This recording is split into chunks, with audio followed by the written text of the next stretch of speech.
Hello! Usually I remember to turn my mic on before I switch over to the webcam. But before we begin anything, I would just like to say this one thing. We're gonna start right off with Alexa, tell us an interesting fact. Air Force One doesn't refer to a specific aircraft. Rather, it's the call sign for any aircraft that happens to be carrying the U.S. president at the time. Well, there's our interesting fact about aircrafts. Um, so yeah, hi, welcome to today's stream. Like I said last week, we are starting a brand new character. I am not going to tell you which class it is. I'm going to wait for you guys to see when we flip over to the gameplay. I did decide based off of loyalty points. Really, I'm sorry. It's just how it went, and how I didn't have a lot of loyalty points, which is fine. I just wanted a weapon costume, really. So, anyways, hi. Yeah. So reminder, we do have follower emotes.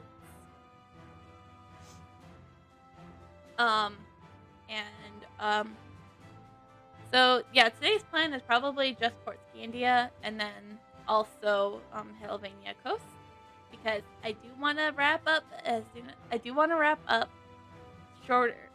earlier than, because it's Wednesday and I haven't watched the book Boba Fett with my dad yet. And I really wanted to do that before Mom gets home, because Mom doesn't really care about Star Wars, so... Well, she might be a little confused because she didn't watch the first episode with us, so... I mean, my brother didn't, but then again, he's already back in South Dakota, so... And he doesn't have Disney Plus, so... Whatever, it's a thing for me and my dad, you know. Which is really nice, and I like it. I like it's a little tradition for us on Wednesdays, and that's one thing I really did miss about, when no Star Wars content was coming out. It's like, just like, I have nothing to watch with my dad. Well, I mean, there was the Masked Singer, but that was like the whole... That's the family thing. And you know, the Masked Singer is kind of the reason why Wednesday streams are in the afternoon. Because I know classes are like 8, which is like after the Masked Singer. So, and I didn't want to have to start that late, so... What classes used? I don't really know. I know I don't see a lot of Grenadesters. And, you know, I don't know why, because Grenadester is an amazing class. I would know I have one. So, yeah, from what I've seen, I would say Grenadester is one of the least used. Guitar is also pretty not used a lot, but then again, with Guitar, you do need another character who's already level 85, because here's the thing with Guitar. It's a boost, and no matter when you start a Guitar character, it's a boosted character. So a boosted character is automatically already at level 85. So you have to start your Guitar player at 85, which is something I don't really like, because I did try out the Guitar player for a little bit, and then I realized I didn't really like the character. But having it as a subclass, I do like the class, but more as a subclass, because this game is amazing that you can combine all sorts of different characters. So yeah, from, like I said, from what I've seen, Grenadester is a very not well played class. I would say Whipmaster, but I was like, you know what? A lot of people probably made Whipmasters the day the class came out. Because guess what? I was one of them. And you know what? After I got done streaming the Whipmaster, I have not really played as the Whipmaster, which is sad. So, anyways, yeah, I'm starting a brand new character for a class I have no experience with myself. Not as a main class, not as a subclass, but I'm really excited about this class because I have seen some clips. That's a lie. I have never seen any clips of this class, but I have seen some pretty cool like animations from this class, because, you know, I think it was like debating this as a subclass for my rope master, but then I was like, no dual class skills, so that's why I ultimately went with the guitar, because I already have a main class reaper, and I didn't want to, and I'm at the point right now where I don't want to have like a character who has this class as a main class, as a subclass, can't have it as a main class. But I'm getting to the point where I have basically tried every class except for one at this point. Well, the class we're starting today, and then one other that I have no experience with at all. Whether that's like playing a character for like an hour or two, and then like deciding I don't like that, having it as a subclass, having it as a main class at one point. I have basically every class under wrap except for two, and that's the Tachi and the Gunslinger. And I'll tell you which. I know I said also at last stream that's what I was going to be doing, was a Tachi or a Gunslinger, so that's true. But yeah, I ultimately decided on which class I am, and I will show you it now. Oh, shoot. Oh, okay, there we go. It's Gunslinger! Okay, so honestly, I've been so excited to try a Gunslinger ever since I decided to play Twin Saga for a bit, and I started off as with that Gunslinger stuff, but then I kind of switched over to like whatever the broadsword, like the big sword classes, because I really like that one better. And then I kind of stopped playing Twin Saga because it's a pain in the butt to load up every time. I don't know why it is, but it just is for me. So, I already created the character, but I did not do a single quest as her. So let's just kind of get going, you know? So, the nightmares fragments you greatly. Your thoughts fractured and sluggish. You realize that the terrible dream was only that, but you regret not being able to see its end. The place in your dream seems powerful and important. Not at all the people you know at the small fishing village. How did the dream end? You long to find out. Natavia. Oh, Naiteri. Are you zoning out? I thought you said you were supposed to deliver some goods to Lady Shella. You're an officer's grandson, remember. I shouldn't remind you to do your job. Oh, I like you a lot. Don't let me down. The boss wants to discuss something with me, so go ahead and meet with the chief's wife. You're not sure why or when you fell asleep. Yesterday you agreed to deliver some merchandise to the chief's wife. It looks like though you have missed the delivery. You have to apologize to her. Alright, cool.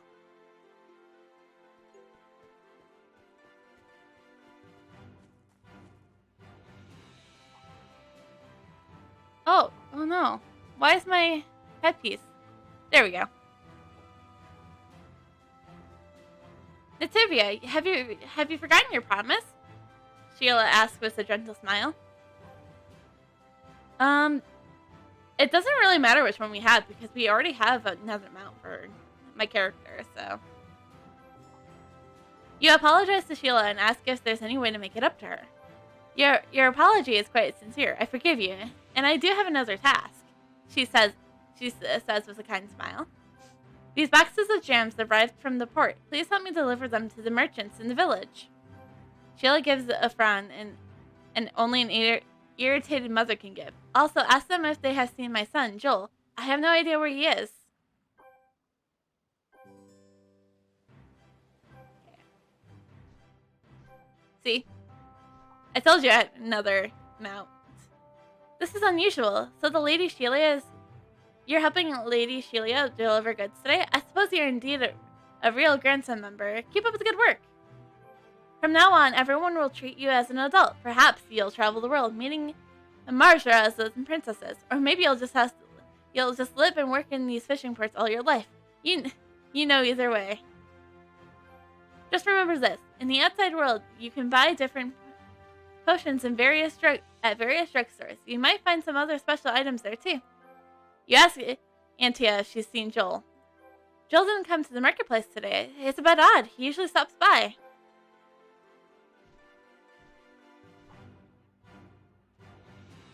Nightaileria. You would like the best place to lurk? Would you like to buy a piece of breast tusk armor light? We carry armor in all sizes. No.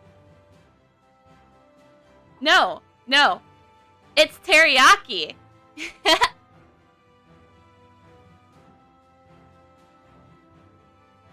It was that or a Christmas cookie, okay? And Christmas is over. Because I'll show you what I have for face pieces in my collection.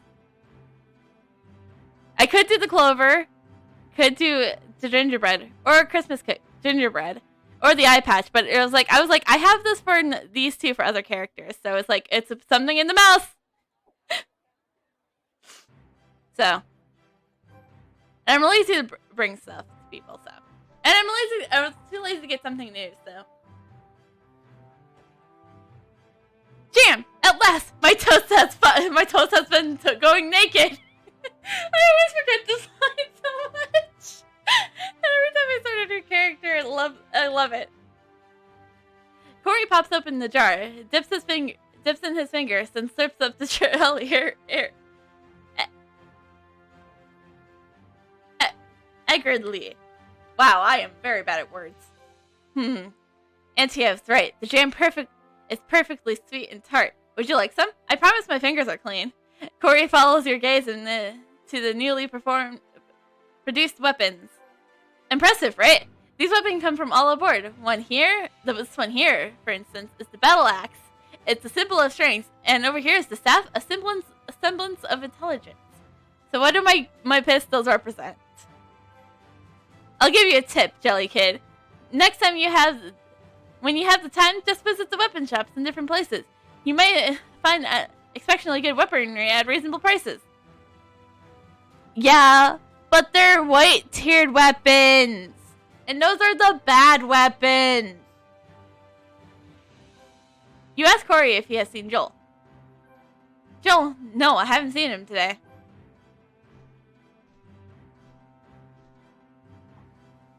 Have you delivered the jam? You have surely grown. It's time for you to start saving your money. What if I want to buy weapons and armor and stuff? Sly, I don't.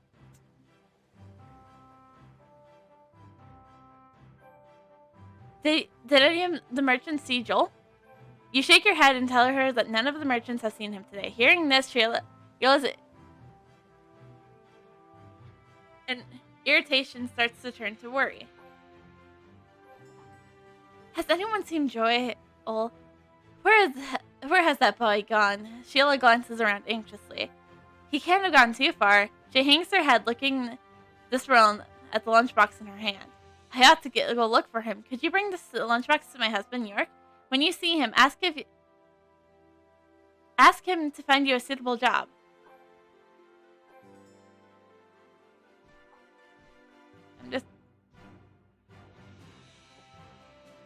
Okay, cool. Now we have that stuff out of the way.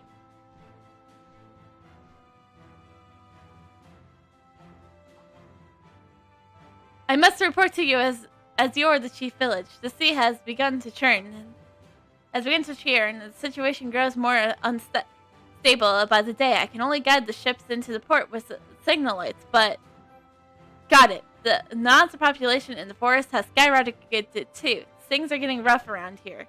York looks over at you, eyeing the lunchbox. Now, Tillery, where is my wife? And why are you delivering my lunch? Sheila dots on him. She spoils him. He can play alone once in a while, you know. Who knows? He might grow up to be a great conqueror if he stops being so darn soft. York Urkles.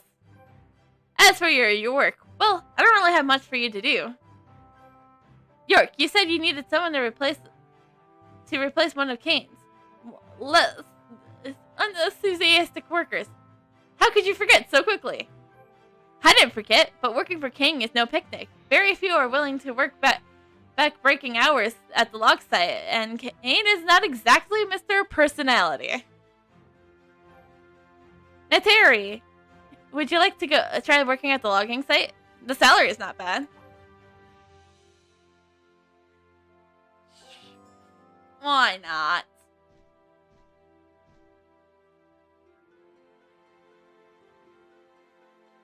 No, I never really paid attention to the story of this early on. So every time I just always remember, I just always forget that I forget about Corey's "If my toast has been so naked" line. Did York ask you to come here? Excellent. I was just wondering where the Grayson members in the village and normally do during the day. They just hang around the forest. They might as well be here doing something productive for once. Speaking of which, have you seen Brian lately? He hasn't come to work in days. Got bad news about Brian. You shake your head and explain that you don't know him. Well, there's no time to lose. You should start working right away. Alright, cool, I leveled up. Lately, numerous bunny hops have migrated to the logging site. The naughty troublemakers make a mess all day long. Workmen complain consistently about picking up their jelly beans. It's okay, you can say it. We're all adults here. That's a lie. Someone in chat may not be an adult. We cannot let these rascal rabbits let us down. If the woods is not delivered to the village fast enough, constructions there will be delayed. I have a task for you. Drive the bunny hops and mischievous bunny hops out of the logging site so the lumberjacks can focus on their work. Don't worry. I have guns. And not just these. I have actual guns. Alright. Damage.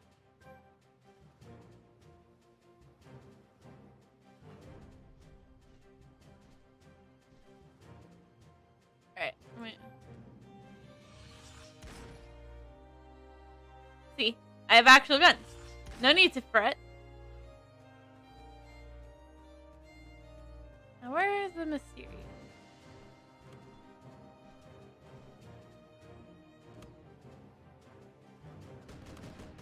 Boom.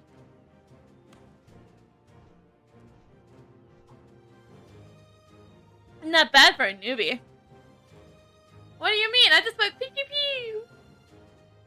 Kane clearly is satisfied by the reduced numbers of bunny hops. I killed 3 of them. It was originally Brian's job, but I think you have to take his place. You're more responsible than he ever was. Go to the Grayson's captain. I will speak to him. It's about time to send the chopped wood back to the village, Kane explains, scanning the sky. You must help me finish off today's work if you want your proper salary. You'll find a good deal of wood in the area. If you need, I'll need you to carry it to me.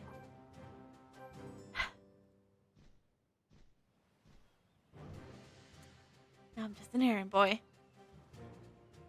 That's how all great legends start, you know? The legend always starts with the person being just a poor delivery person. You pass the collected lumber to Kane. You move pretty fast. What about the others? What are those workmen doing now? It's late. They haven't brought back the wood yet. Nataria, everyone says I'm too harsh. I suppose I can't. You can judge for yourself now. Only you have returned with the wood. What are all the others doing out there? Picking each other's noses? Take this hammer and search the site for anyone who's sleeping on the job. Give them a wake-up call. They won't forget. Grim snarls, his face flushed with fury.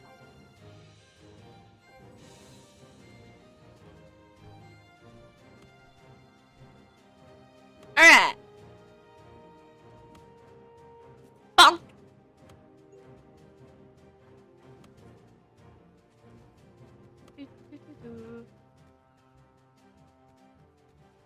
And boom! You're welcome, Kane. Looky here, young lady.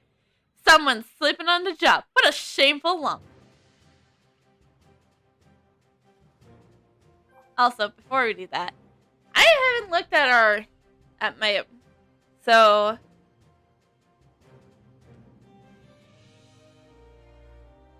you know,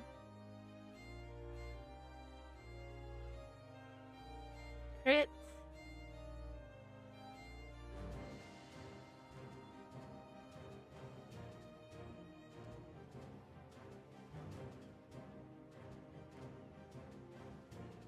As you can tell, I'm going for... Is it 1? Oh. You're kind of just both here. So let's go this way direction first. So, up that damage. Up that damage again.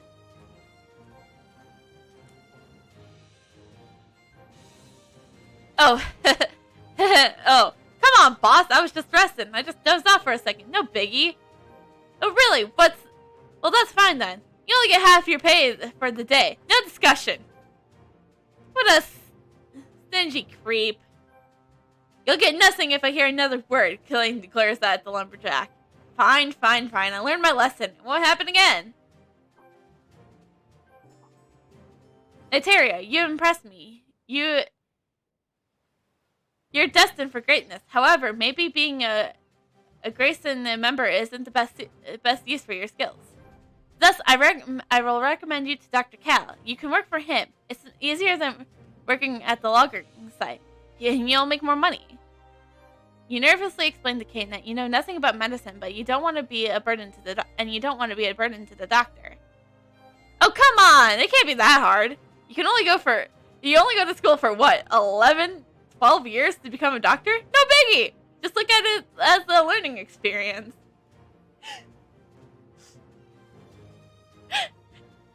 Don't you go to isn't medical school,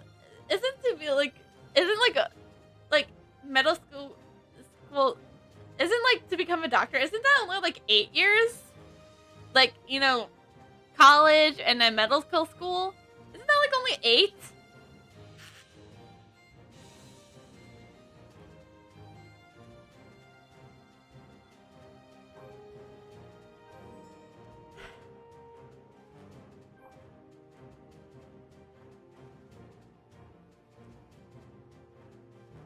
What happened? You wake up and see the doctor standing there trying to talk to you. Are you awake now? How do you feel? Cal smiles at you. His face is lighting up. You throw Cal a suspicious look. You have no idea what happened to you. Kane sent you to me. He said while he was talking with you, you suddenly fainted. So he was almost startled. He almost jumped out of his skin. Haha! Cal gives you a chuckles as he gives you a once-over.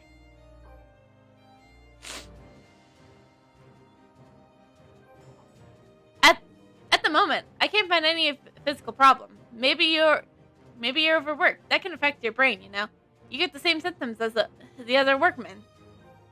You consider his reasoning, but that doesn't quite make sense. You explain to Cal that perhaps your continuous nightmare has been keeping you from getting a proper night's sleep. I've heard Kane sent you here to help out. Luckily, I've got the perfect project for you. This should be a simple task for someone like you. Here, take this. It'll get your blood flowing. You and the other lumberjacks need something. Some sort of medicine to refresh your minds and bodies. Something to put that pep back in your step. I need you to prepare some antelope's blood for me. You can find the floppy-eared antelopes nearby. Okay, cool. Pew pew! Pew pew pew! And pew pew pew pew pew! Oh.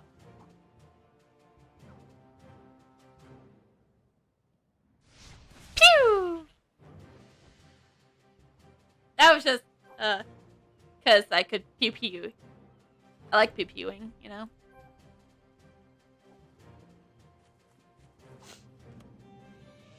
You present Cal with the antelope's blood you have collected. I had no idea you would do such an efficient job. I just pointed my gun and shit. I just pointed my guns and went pew pew. That's all I really did. Cal crows happily.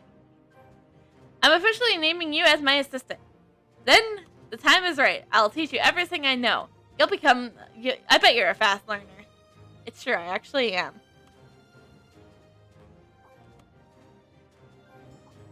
I'm almost completed grinding up these herbs. We should put some West Forest mushrooms into the medicine and grind them together too. Cal suddenly pauses to examine the medicine. I used up the mushrooms last time I prepared a medication. I haven't had time to seek them out again. Natavria, it looks like I need to ask you to go gather some wild mushrooms. They typically grow near the tree trunks. Take a look around the area. I'm sure you'll find them. Wow, it's amazing. Like, it was like magic. I'm just a simple girl with 2 guns. Okay, that's all I really am.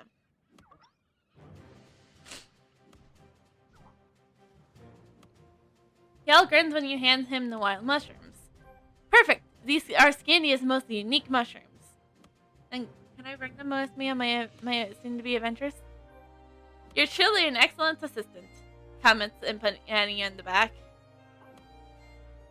Oh geez, thanks, Doc. Good. Put them together and give them a good grind. Then mix this medicine, bottle it, and it'll be done. Easy, eh? I'll let you try this bottle of refreshing potion. Trust me, it'll make you feel better. Wait until your mind stabilizes. And then please send the potion back to the lumberjacks.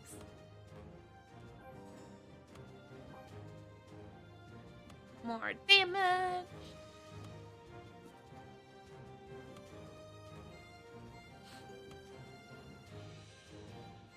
After you drink the potion, your chest feels like it feels like a surge of incredible power tries to burst from your body. Something strange is happening to your body. You can feel the potion pumping through your every vein. You also feel rather nauseous. You quickly explain your symptoms to Cal. What? The medicine shouldn't have any side effects. Let me take a closer look. Why are you feeling dizzy? Could you be allergic to the medicine? Look, how many fingers am I holding up? 2. While the Dr. Cal is checking up on you, you start to feel nauseous. Hey, Nataria, what's wrong with you? Maybe we ought to induce vomiting. You take deep breaths and try to feel better, which seems to help. You start to feel lighter. As you fill your lungs with what seems like more than just air. Something's appeared next to you, and it's getting brighter. Cal tries to best mask it, but you can tell he's worried. You turn to the light of orb floating next to you, and amidst the faint blue light, you have a feeling that's what's causing you to feel ill. You immediately ask Cal what's going on. As you speak, the blue orb appears as though it's listening to whatever you have to say, hanging on to every word. It also dances around you. This is just a bottle of refreshing potion. It couldn't do something like this. I don't understand. I've never seen anyone react in this way to my medicine. A possible allergy. No. Impossible. I'm just as interested in finding out what's going on as you are. A moment of silence passes, and then Cal, thinking carefully, lets out a long breath. All I can say in Nitaria is, don't worry. Just get yourself to the Statue of Ruins right away. There you'll find the witch's assistant, Flower. Perhaps she can help.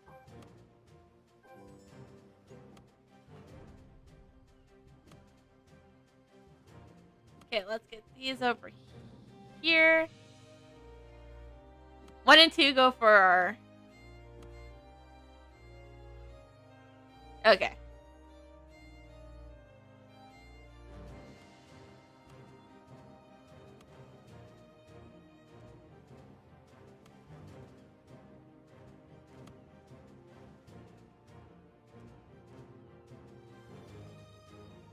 Okay.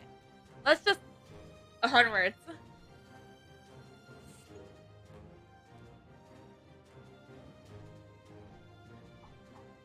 You appear in front of Flower, who the look of her face betrays an overwhelming sense of horror. You too? Flower murmurs to herself as she stares at the light orb. It seems the mysterious light orb is reacting to you and the people nearby. This perplexes you even more.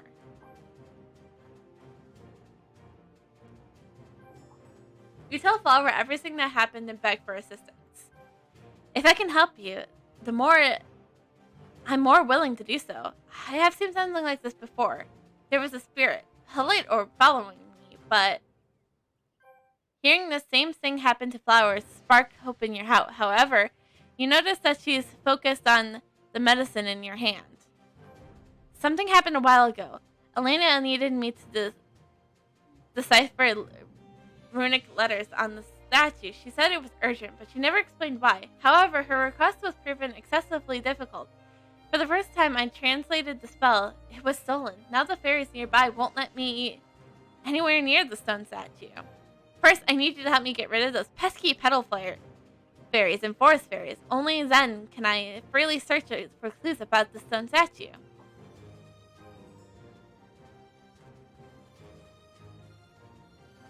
Pew pew! Pew pew! Pew pew! Oh, also, you tell Flower that you've cleared away the fairies. I killed like 3 of them. I'm so glad to help. I'm glad you're here to help. Otherwise, I've never been able to fight through these ruins. Just as you're about to speak, a black shadow suddenly starts racing towards you. Both you and Flowers shriek in surprise. That's shrieking in surprise. After a moment, you can see the shadowy figure is actually an ostrich, and it doesn't seem afraid to get close to you. For a moment, you had no idea how to react. Hey, Beerus, come! Flower tries to pull the ostrich closer, but it bolts away towards you. This is Beerus, one of Anelia's ostriches. He's a bit shy. Flower calls out again, but Beerus pays no attention. It continues to pacing around you. Forget it. I have far more important things to do. Flower sighs, giving up on Beerus. She returns to study the ruins on the stone statue. You peer over the ruins as Flower taps her feet impatiently. Beerus continues to stay by your side, watching your every move. It seems very interested in the light orb. It's useless. There's no translation book for this ancient spell. I can't possibly decipher all these hacks. Heck! These ruins aren't even complete. Some of them are mostly worn off. You find small mounds all over the place, broken pieces in the slate of the berries beneath them. You report your findings to Flower. Whoa, some fragments of the ruin that might be buried under these mounds. Hurry, help me dig. The most important information is carved on these fragments. You ask Flower what she plans to do about the ancient spell translations. Even if you collect all the shards, she still might not be able to decipher them. I suppose you're right. I have 2 choices. I can defeat the rune giant that's held the translation information, or I can spend a few days retranslating the ancient spell in Nevea. It sounds like a great choice. That sounds like a great choice. The first choice would be much quicker. You ask Flower where you could find the rune giant. You want to take on that beastly thing? He dwells in the ruined cave, not far from here, but you better be careful. You nod and prepare to set out. Beerus trots behind you eagerly. Beerus, come here. Don't get in Nigeria's way. Flower drags Beerus back. Alright. A damage. And then a crit damage. Heck yeah. Oh, so we just have a generous plus 10 to us just for being a gunslinger. Nice.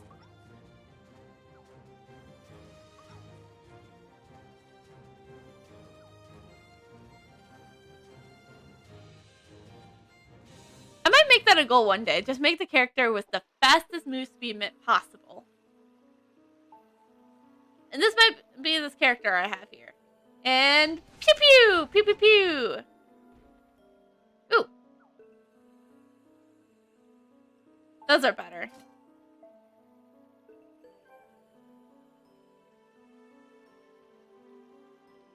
That might be my goal with this character. Just have her have so high move speed, it's like, does she really even need a mount?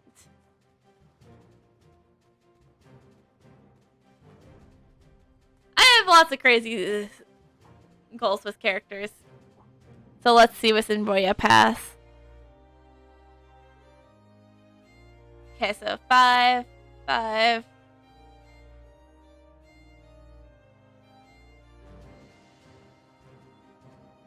Just looking at all these.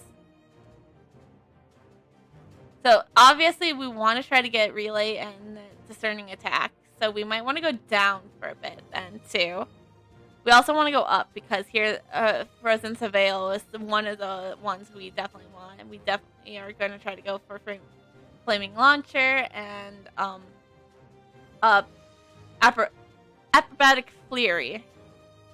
So you hand everything you found, including the relic fragments, to Flower. You also give her a secret translation information. Well, at least we found most of the fragments. Let's see.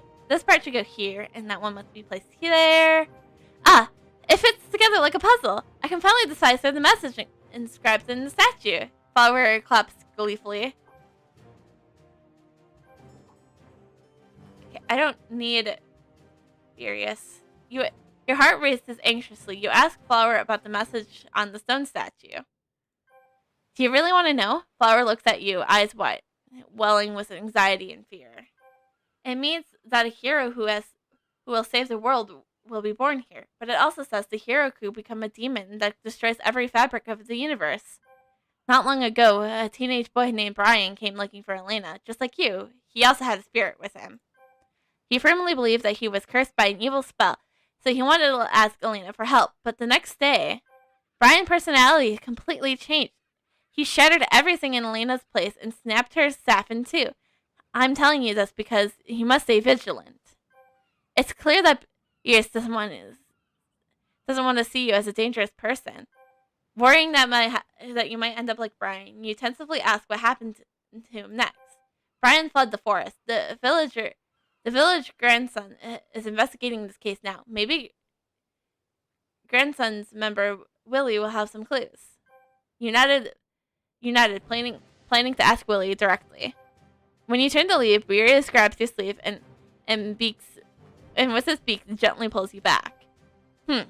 Eteria, it seems like you have to take Beerus with you. Perhaps he can serve as your mount for now. Elena won't mind if you take him out for a trip, I'm sure. But I have a Pegasus. Or a winged horse. But let's face it, it's a Pegasus. Good lord! Niteria, you scared me to death. What are you doing here? Why are you looking for Brian, too? Do you know him? You shake your head forcefully. I have an urgent issue. I must speak to him to clear things up.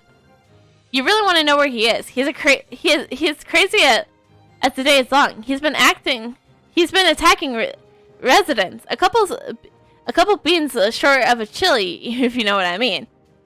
I don't know what you mean, Willie. What do you mean, Willie?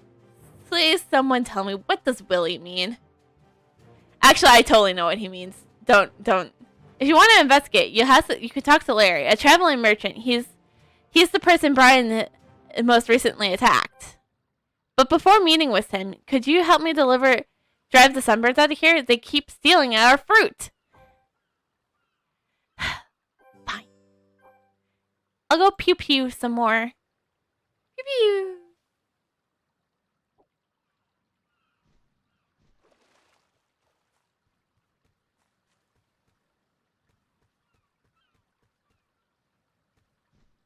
Oh, they're this way.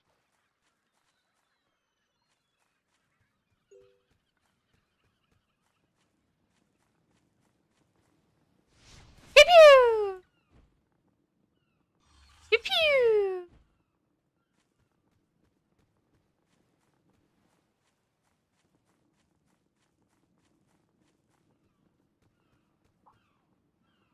Brian, Right. Oh, yeah. The crazy jerk who broke my wagon, right? Yeah, he smacked me with his hand.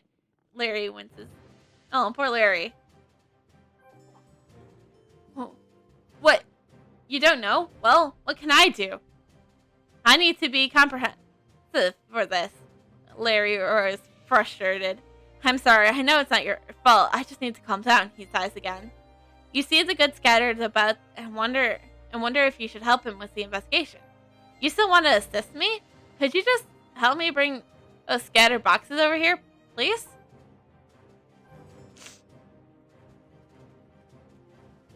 Wow. A lot of scattered surprises. Larry, my dude. You shove the scattered crates back to Larry's side.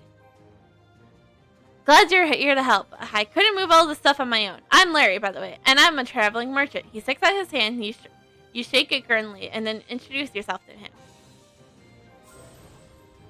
Nitavia, I'm afraid I need to ask you for another favor. Larry rummages the rest of the gathered goods and fishes out a package. I'd like to ask you to send this package to my friend Bentley on my behalf. It's just some dried fruit. He asked me to buy for him several days ago. Though the other items were destroyed, this will prevent him from going hungry, at least. There's something in it for you, too. This friend of mine has been hunting here for ages, so he knows this forest like the back of his hand. Perhaps he can help you find Brian. More damage! Also, I want to get something really cool.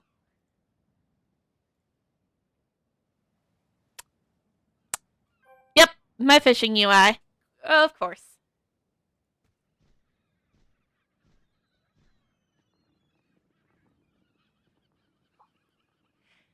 You hand the package to Bentley and explain why you have come. He winces as he listens to you. You quickly realize that he has been badly injured. Beus, why is Elena's house hostage with you? Bentley clutches his bleeding wound, staring at Beatrice's beady eyes. You explain why Beatrice is following you, and then inquire about Bentley's injuries. It's Brian. I just don't know what he's up to. I just saw him dragging a child deep into the forest. I approached him, and I never thought he would attack me so viciously. Bentley gently grits his teeth. Clearly, he is in immense pain. Beatrice rests his feathered head on your shoulders as he saw it, too, is concerned.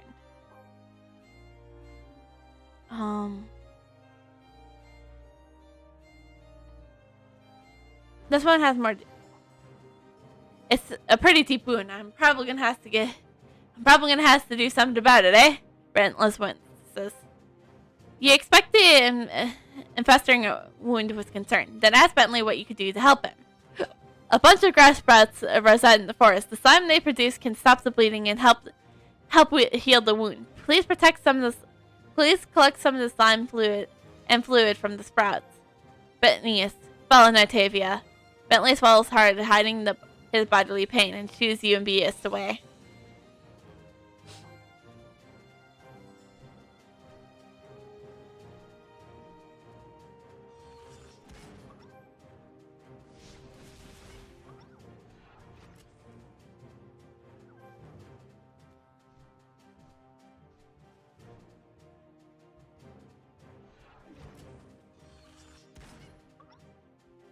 Okay, so that one's going up here.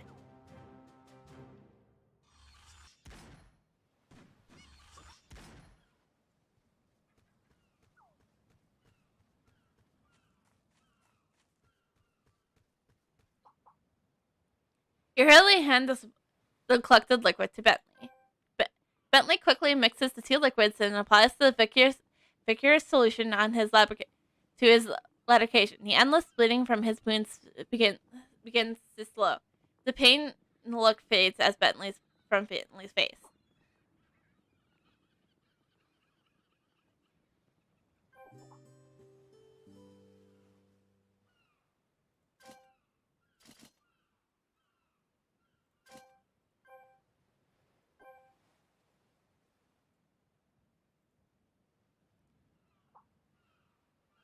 Antarius, thank you. I feel so much better.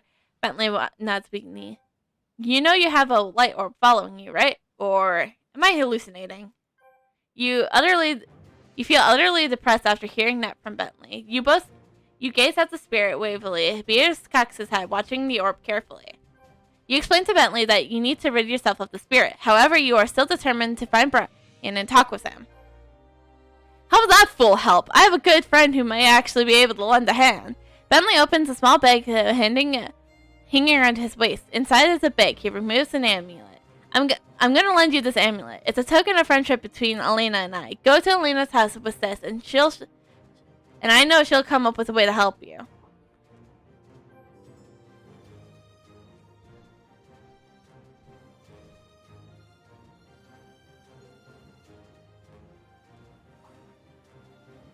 Stop! You take one step forward, and you'll be sorry. Fire flashes from Elena's eyes as she prepares to cast magic, but her demeanor immediately softens when she spots the spirit next to you. And her beloved Beatrice. You quickly explain why you need her help in handing her the amulet from Bentley. You have a spirit. That boy Brian, he had one too. Elena recalls coldly. At first I wanted to help him, but his spirit transformed into a sinister black panther. He and his partner ran into the house and attacked me, then broke my staff in two. Beasley quietly follows behind you. Elena stares at you suspiciously before her gaze shifts to Bentley's token. It's a real surprise. Beerus, who is usually quiet and anxious around strangers, seems to have a certain fondness for you. You must not be very dangerous. I have guns. I have guns. How, that's not dangerous. I have guns. Elena arches an eyebrow, analyzing you. Sensing that she's softening towards you, you ask Elena if she could help you remove the spirits following you. Any friend of Bentley is a friend of mine. However, you're gonna have to help me fix my staff before I can cast such a spell. I can cast any such spell. The staff has lost all of energy when a brand attacks me. I need your help. You must help me power it up again. Elena removes 3 brightly colored gems from a bag. This is the water gem, tree gem, and magic gem. You should go to the wharf, logging site, and ruin. And with the concordance funding gems. I'll use my teleport magic to send you back to Port Scandia when you're ready. With Bea's help, you shouldn't have much trouble. After taking this alright, cool.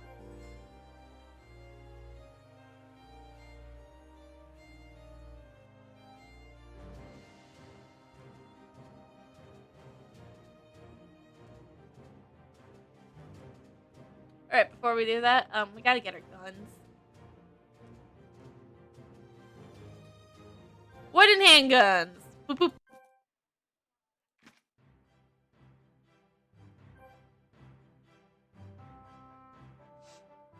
Force boost beam it! Heck yeah! Is this one giving us any more? Yeah.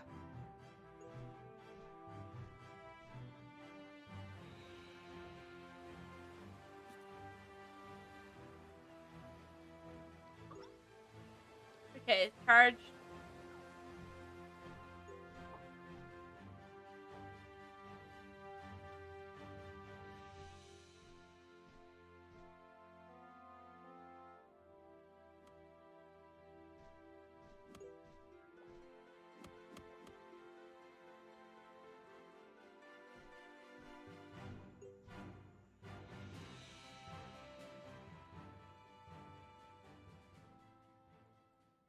Use the tree. Wait.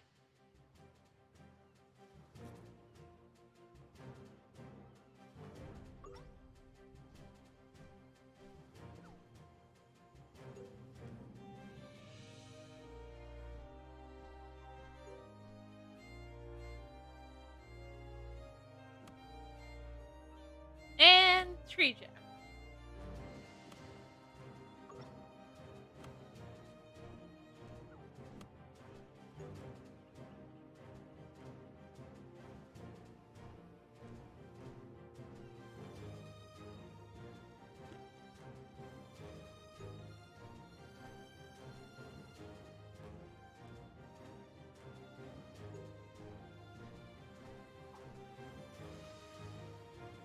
You return to Elena and give her the three gems, each particularly vibing with energy. After Elena embeds the 3 gems in her staff, they begin to eradicate dazzling rays of brilliant light. Ah, they have regained their power. Next, I will cast the exorcism spell on you. If it goes as planned, it will remove the spirit that follows you. However, if it fails, the spirit will take over you, and I will have no choice to use my magic to defeat you. Do you understand? Nataria, are you ready? I have special magic I can try casting on that spirit. As for the results, well, we'll just wait and see. I forgot who I accepted, because I made this character technically a couple days ago. Okay, so I want to try to get our relay stuff ASAP, so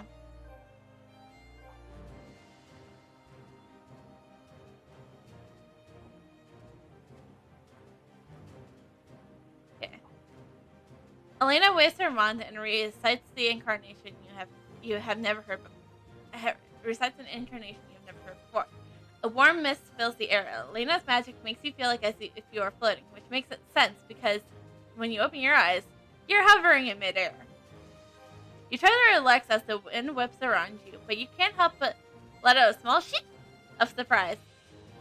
Nataria, are you ready? It might feel a little uncomfortable, but it shouldn't be any worse than having a light fever. A little groggy and this shouldn't be a problem for you, right? You want to answer, but you can't say a word. You try to resist the pressure of the whirling wind. It seems that it's growing hotter and hotter every passing second. The air is suddenly violent, as if it's trying to swallow you whole. An electric pain shoots through your body. Nataria! Elena cries out when she sees the pain in your face and immediately stops reciting the incarnation. The light of a spell exhausted, you collapse to the ground in pain.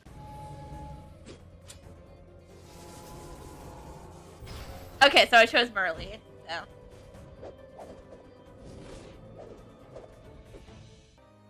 The spirit that haunted you ominously changes into a form that's a creature you have never seen before.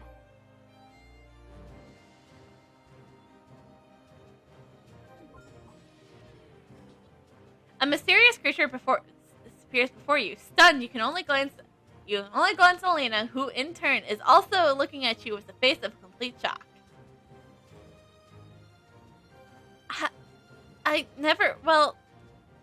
This is unexpected. Elena has hardly taken her eyes off the mysterious creature beside you. While Elena and you are busy staring awkwardly, the sound that quickly approaches from footsteps breaking silence. Nataria, I have finally— oh my gosh, what the heck is that? Willie, seeing the creature next to you, suddenly screams like a little baby. Weren't you looking for Brian? I'm here to tell you that the Grayson Captain Kane has found him. Elena, has Nataria been bound by a curse as well? I'm not sure yet if this is a curse or, well, the creature has not been hurting us or anything, so maybe. While Willie and Elena's conversation makes you feel dizzy, you can hardly focus on their words. Trying to guide the subject away from the weird creature, you ask Willie where he found Kane. The Grayson Captain is currently in the northeast corner of the forest. Reports were saying that Brian were spotted hiding in the nearby cave. So, I guess I'm done here. I gotta go then. Natalia, I think you should seek out Kane in a hurry. Here, let the ostrich take you there. Maybe we can figure out from what kind of creature this thing is. You not intend to go, yet the strange creature is following your every move. Please take me with you. You'll need my help. I helplessly allowed the strange creature to follow you around. You have to focus on finding Brian. Then you can figure out your strange possession situation. This icon shows your current Eidolon. Click it to see the others. Do I have to watch this? I have seen this so many times. Click an icon in the list that appears to change your current Eidolon. This doesn't even matter right now, too, because Eidolon's abilities. Click on one to make your Eidolon use that ability. Click this to set your Eidolon to attack mode. Enjoy your journey with an Eidolon at your side. When you have an Eidolon, you can control it to fight for you.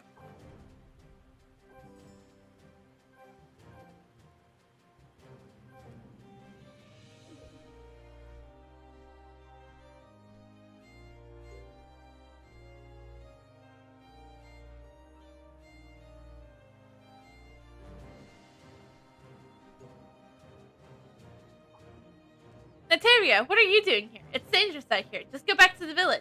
Kane spots the creature next to you, staggering back with surprise.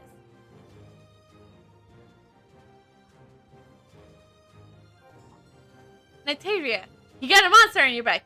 Yeah? Are you bitten by a curse too? Kane keeps one of the hands on his weapon as he sizes you up. Let me pull out my guns! I'm gonna assume he gave them me my first guns, but these are different guns. Kane words pain you. You have to find Brian and ask him to clarify the situation. You hope Kane can tell you where Brian is. Brian took the village chief's son, Joel. When we tried to save the boy, a black panther attacked us. They're hiding in the cave now. You tell Kane that the creature with you might have something to do with Brian, hoping he'll allow you into the cave to find Brian. You have to find a way to rescue Joel. I don't know what to do. Both of you are cursed by spirits, so perhaps you are bound together somehow. Hopefully, through Brian, you can save yourself.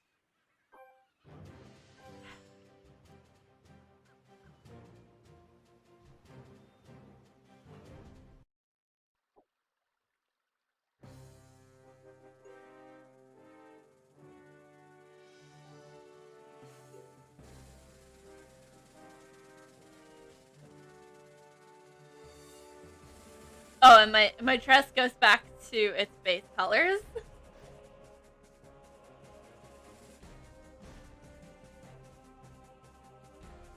Yes, did you come to save the imp too? Die.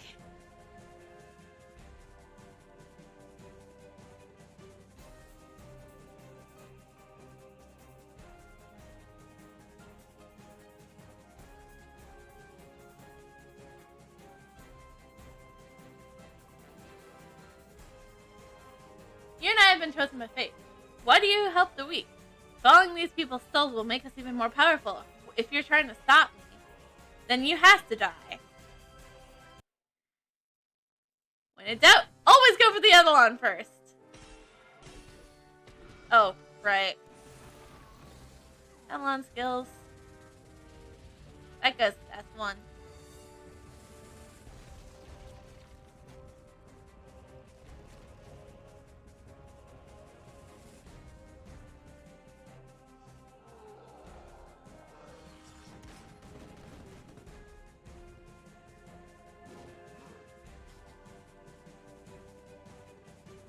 No, impossible. I can't be defeated. Ever since I heeded the fate call, I put weakness. I can't be defeated.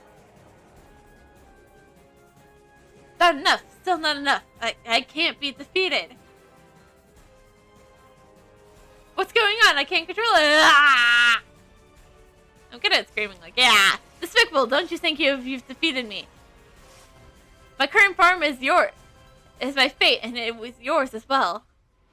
And I may beg differ a bit.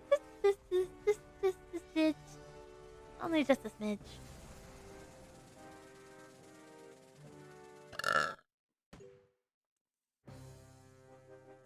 You hear the footsteps of it.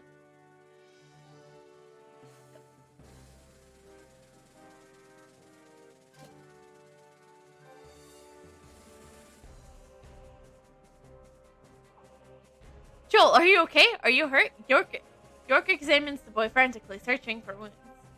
Sad, Brian. He transformed. I was so scared. Don't be afraid, son. Hush, Daddy's here. It'll be alright. York glances at you with unease. Will it really be okay? Nataria, I owe you big time, but, could you tell us exactly what happened? York stares at you as the others look in silence. You will need to convincing explanation about everything that has happened.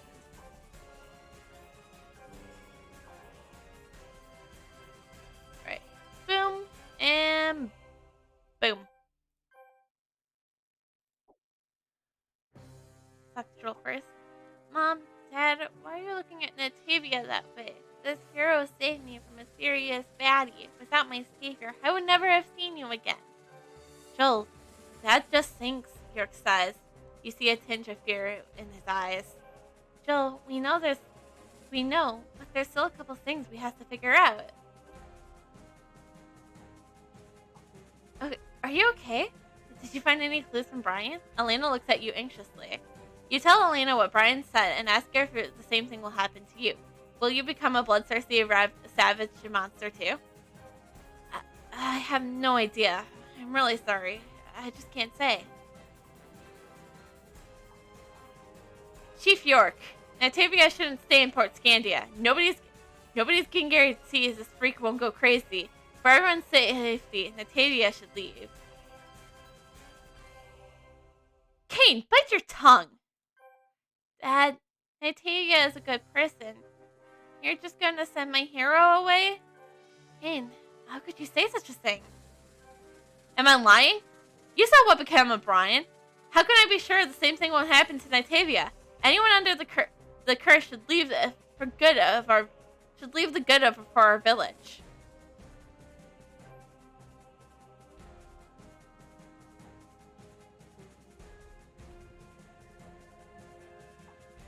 Natavia, we know you're a true hero.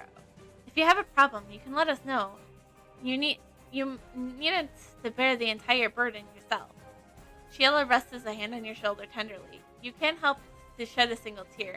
All the suffering and tears you have been hiding deep within yourself suddenly leap to the surface. I think that's enough for the day. Everyone's exhausted. You still have something to you still have something to say eventually, but for now, let us all get some rest. How has it come to this? Will I become like him in the end?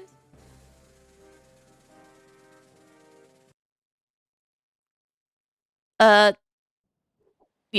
Yeah.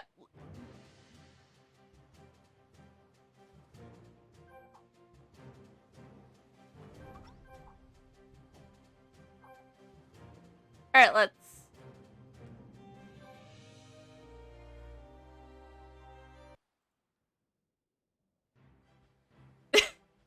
You know, that's a real skill. Not dropping food.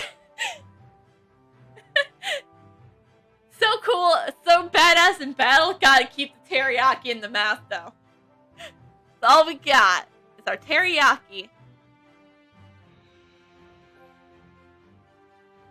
Okay. So, let's open this gift.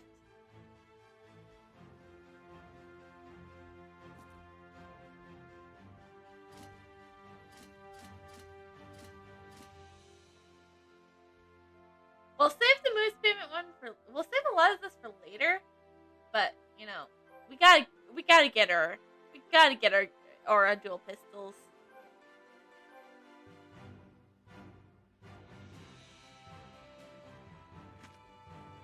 Also, will that just be the joke of this character? How she does not drop any food from her mouth, like, ever?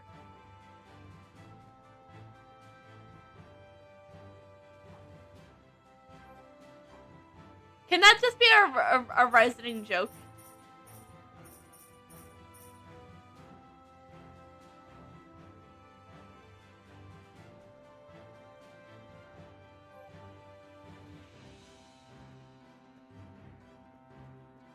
Okay. If you need to talk, since the spirit appeared, it seems like everyone wants to chat.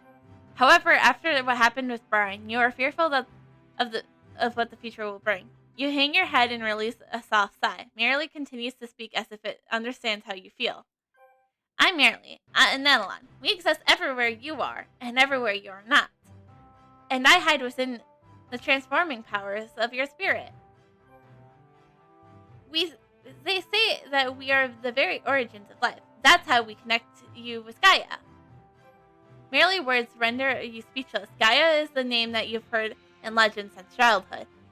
At least it isn't more talk of an evil spirit or a curse. Right now, I grow with the power of your spirit. But if your spirit gets weak and frail, Darkness can devour you, just as it did Brian. If you lose yourself, evil will distort your mind. If what the creature says is true, you could follow the same path as Brian. But because of that, you have no choice but to leave the village. Nataria, did you get a good night's sleep?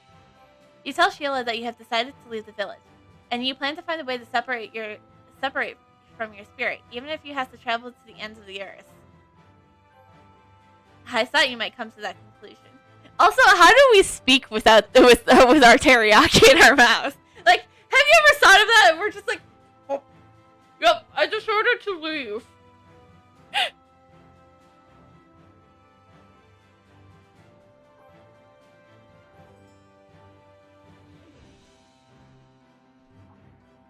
You really decided to leave? And now it appears that you, curiously, you're not. You nod. Well, you're just a kid. You need to take care of yourself. If someone bullies you, you come back and let me know. Okay.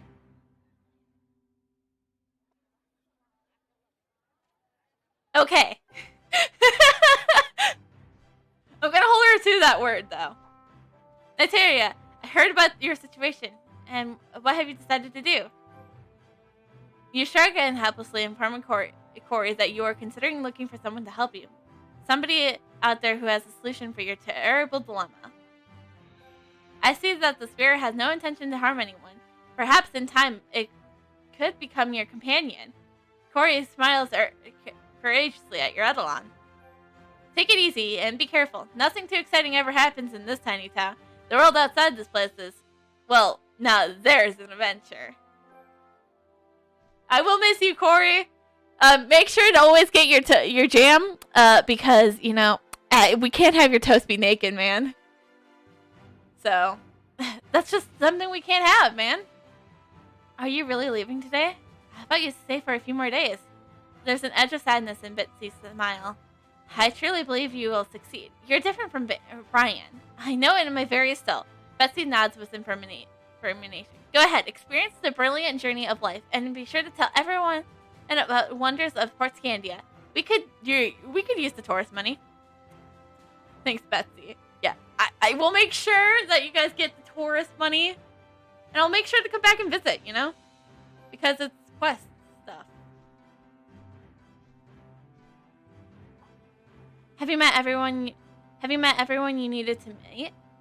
Natalia, do you know where to go? Sheila asks sorrowfully.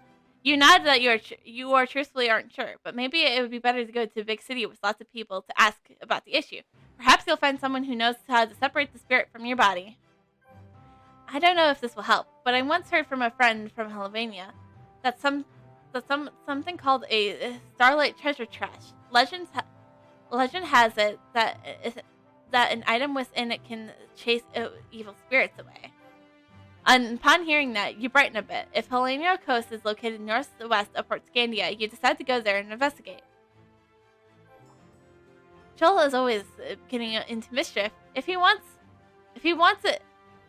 half as well behaved as Sia, he would spare me quite the few premature hair grays. Oh, I almost forgot, Natavia. I have something for you. Sheila takes a moment to rummage through her pockets. I found these crystals at the harbor a while back. From what I gathered, this seems to hold sort of power. Perhaps it may help you on your journey. Are these emblems? There's 3 of them. Staring near you, merely conscious the objects with eyes widening in surprise. These are like elemental crystals. Emblems are infused with natural powers. I can sense it. This sort of energy is very rare and difficult to find. If I fuse with another emblem, it will enhance your spiritual power and increase my own power, and provide us with both new abilities. You know, like more moose movement, you know? Symbols can increase the stats of your Eidolons. I get this. I know how the crusts work. I say we take these emblems. They'll definitely be handy in the future. With a nod, merely his mind is made up. Despite Maria's reassurance, you can't help but to remain weary of the strange emblems. Staring at them, it was frowned. You hesitate and take them. It'll be okay, Nataria. Go ahead and take them. You've helped us so much. It will make me very happy to know that you at least helped. That we have helped at least you a little. Sheila resonates you with her signature warm smile. Thanks.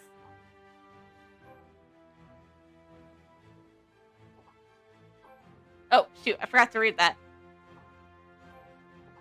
Persuaded by Sheila's gentle assurance, you hesitantly take the emblems from her hand. I hope these emblems prove you helpful in your travel.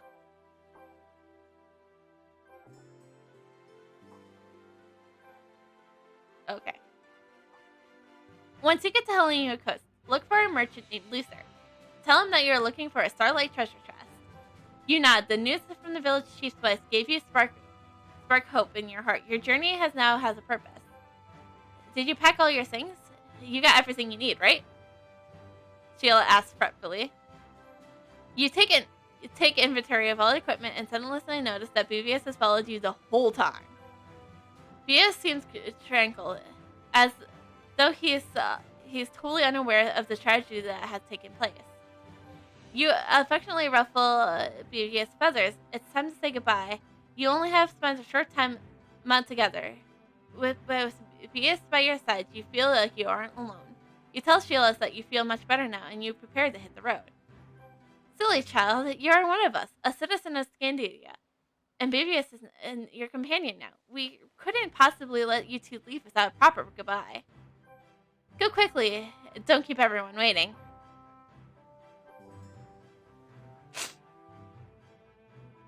You follow the chief of wives as she slowly leaves Scandia. The chief's wife saddens as your partner is written all over her face.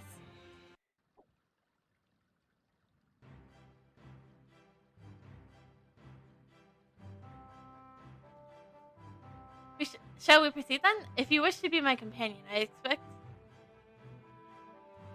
How are you feeling?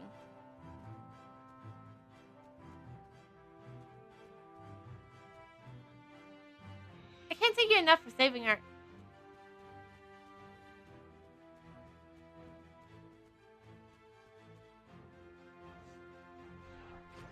Remember me by this, guys. This frost trap.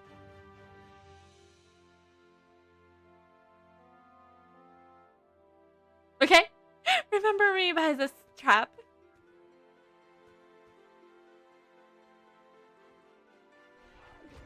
This one, actually.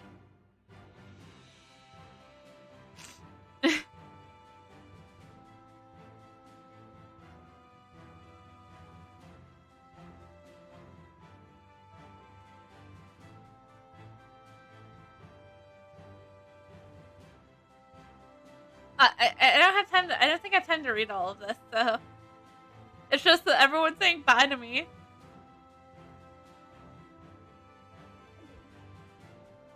Oh, sorry, guys. This one. Remember me by this trap, okay?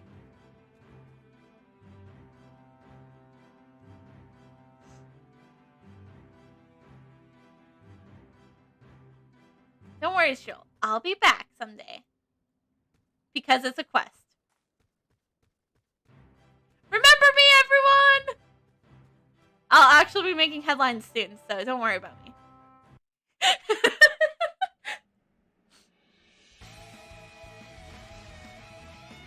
And you know, we gotta get our anime opening.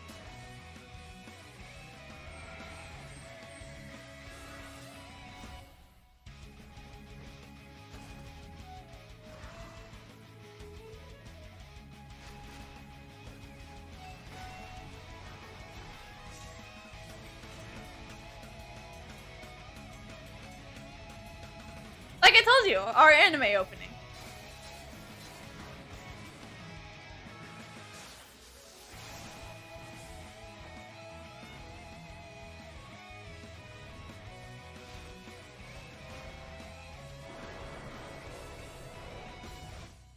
Cool. Wait, that was a gunslinger and a bard. Michael, you know now that we should probably reenact that now. Now that I have a gunslinger.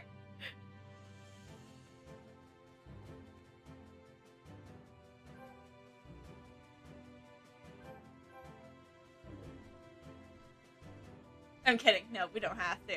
Because it was opposite genders. Or something like that. I don't know. I'm just talking nonsense at this point. Welcome, Romania. Are you here on business? Romania is a wonderful place. You probably introduced yourself to Lucer, and they mentioned the Starlight treasure chest. You also explained what Sheila has said. Sheila told you to look for me? Lucer scratches his head. Well, I know about a Starlight treasure chest, but it's not mine. Madeline, the mayor of Helena, has it.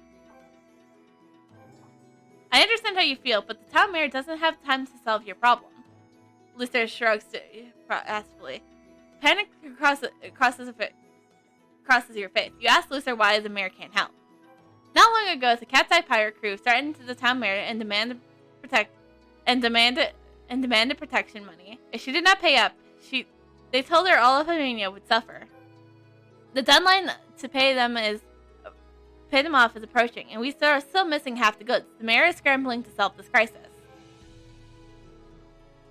If it's really urgent, go ahead and talk to her. Worst thing she can do is say no.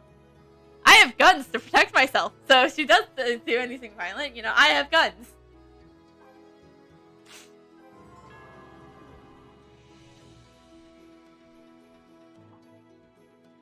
Madeline paces thoughtfully. She glances at you, but it's clear she doesn't want to talk. You force a friendly smile and greet. Yep. With teriyaki in my mouth. And greet Madeline, then ask about borrowing the treasure chest. I have more important matters to attend to right now. And you're not a resident of this town. Why should I give you the Starlight treasure chest? If there's nothing else I can help you with, you should probably go. Madeline's eyes close for a moment and slightly deep. We're still missing half. What should I do? I can... yes, understand.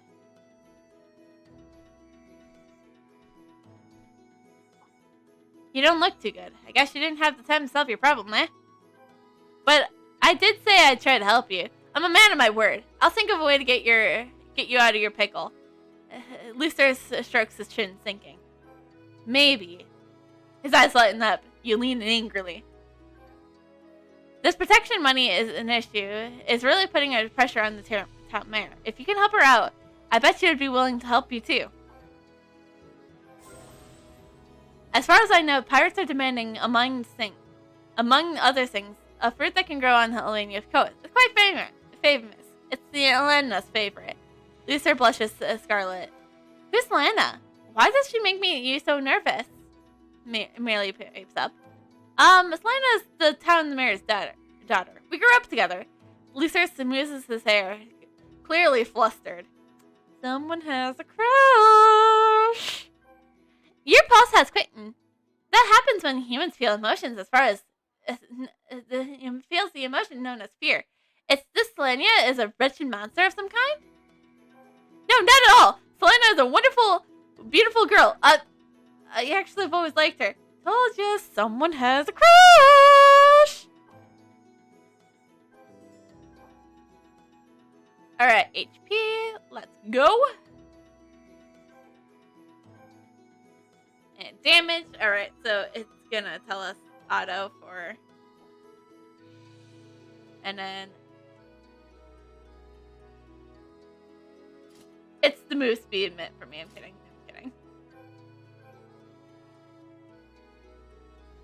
We gotta keep the Gaia armor on for now. Let's get the fruit.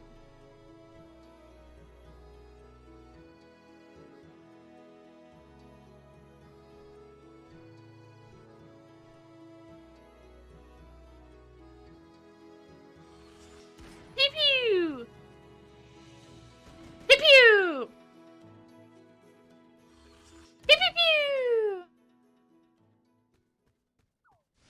Pew! Alright, now we can go talk to the mayor again.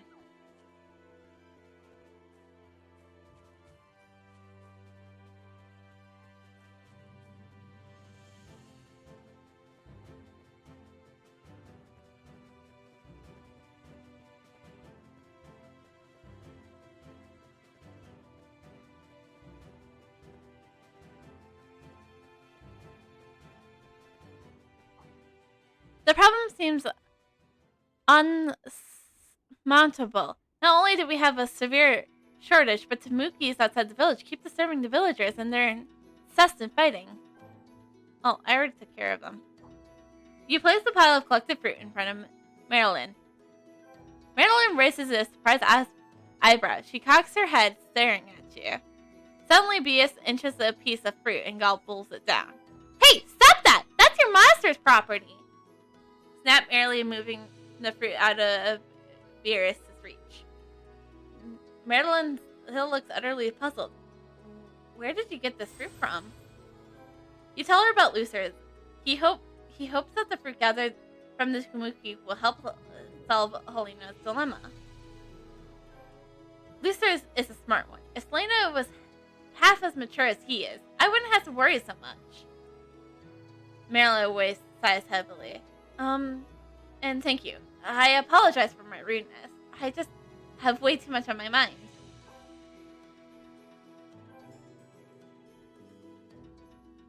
Let's grab this quest real quick. Ouch, I have a nick on my lower back. You asked Andrew what happened to him. Oh good, you have arrived just in time. You have to help me. Every day at this time I send fuzzy flowers to Miss Cassie, but I have a back pain again. Could you help me collect the fuzzy flower from the flower bushes? You are not in agreement, happy to be of help. You should know how to collect the flowers, but let me teach you again. Wow. Please help collect the fuzzy flowers. I'm counting on you.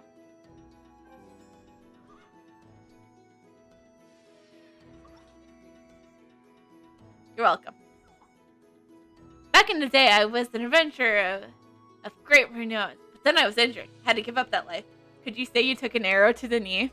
You used to be an adventurer like me, but then you took an arrow to the knee? Was it a ranger who did that to you? I feel so bad for you, Sinji. Thank you so much. It's all thanks to you, and I'm at a loss of what to do. I can't believe I was defeated by time, but there's no more ache in my lower back now. But my leg is numb. I can't move. Could you help me take the fuzzy flower to Miss Galleon? You're not taking the flower. Thank you so much. Please take the fuzzy flower to Miss Galleon in person. She's near the south gate. I'm happy and my heartbeat is up to you.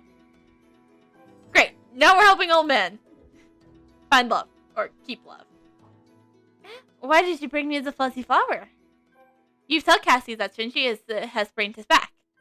How could this be? His old injury flares up several times this month. He's also getting old. Thank you for bringing this flower to me. I have no way to express my appreciation. How about teaching you to cook? I used to be a cook. Okay. I've been cooking a lot as of recently as my Reaper, so I don't need your help of how to teach me how to cook. I hope you used your cooking skills well and cook dishes that warms hearts. Yeah, people fucking bought them. I'm trying to make a profit off of them. I hope you can take better care of the people who you love too. Don't do what we did. I'm sorry. I'm talking to myself. Thanks for bringing this to me.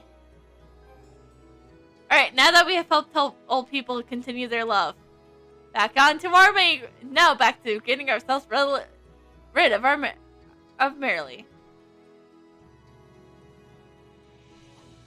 You ask Marilyn if there's any way you can help.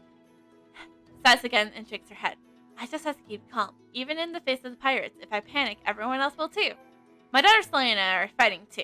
We exchanged words, and she just up and left. I haven't heard from her since. I can't help but worry about her. I can't think clearly lately. The Kumutsuki's outside town squawking and squealing consistently. They just never shut up. I'm begging you, please get rid of them. I had a migraine for months. I'll consider what you said, but I must deal with the pirates first. Find Lisa if you need something. All right, I'll deal with the headaches.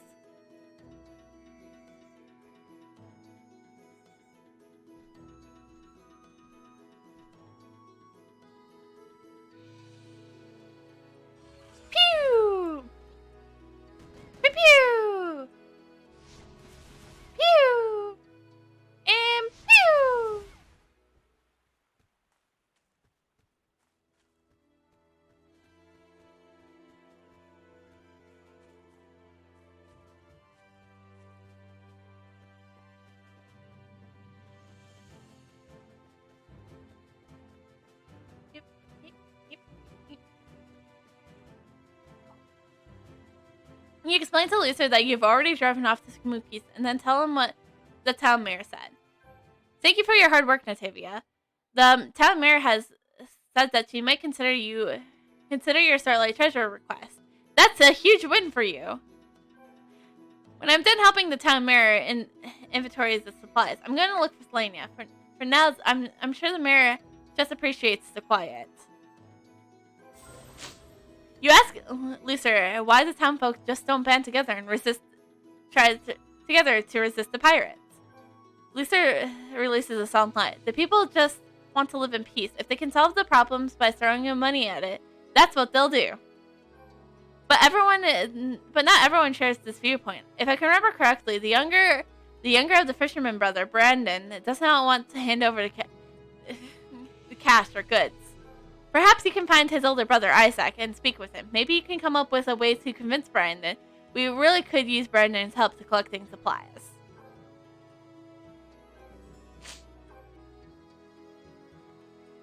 Right. Going down, because we're mostly trying to get to, I'm mostly trying to get to Relay, but we need discerning attack, too, so. And then we'll probably, hop over to trying to get, Lash Out, because Lash Out seems nice. And then probably Revolver of Doom. That's also a good one. And then maybe go down to, I don't know if I want Gale Runner. I don't know if I want a Storm character. Anyways, I should not talk about the feature right now. So, damage. Health. Alright, talking to Isaac. You relay Lucer's words to Isaac and explain that you want to convince Brandon to hand over the goods. I'm worried about Brandon. His refusal to hand over the supplies might provoke the pirates. My brother won't listen to me. There's always way more fish to catch. A few trouts aren't worth his life. He just doesn't understand. Well, I guess if you're willing to convince him, it's worth a try.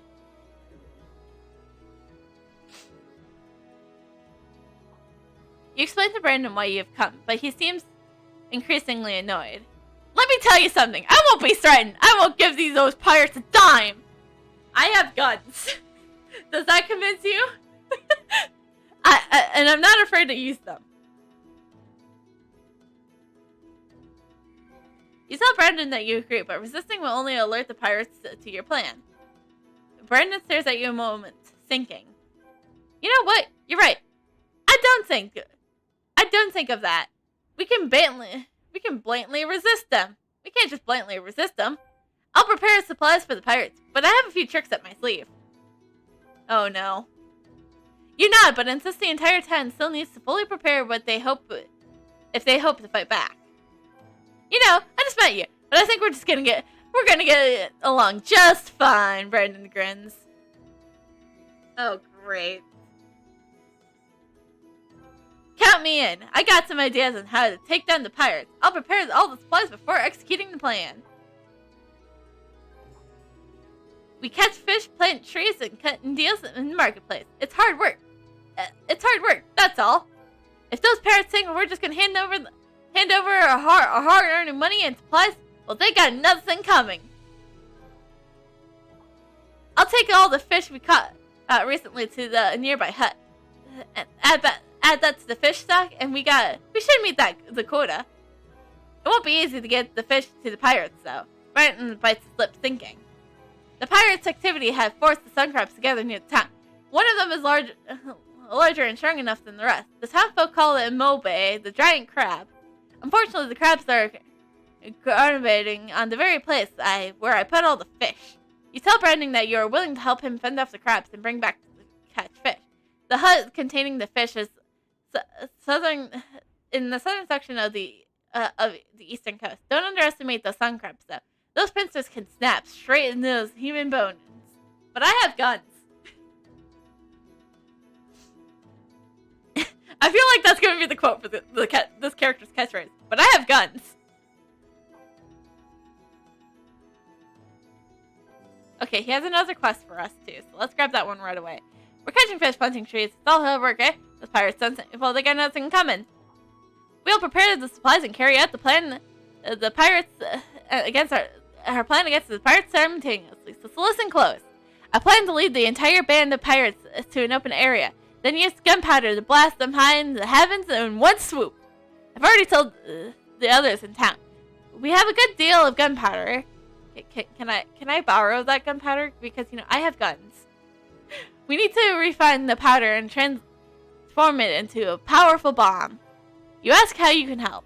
We need this bomb to do some serious damage. Will you help collect materials for the bomb that are casting?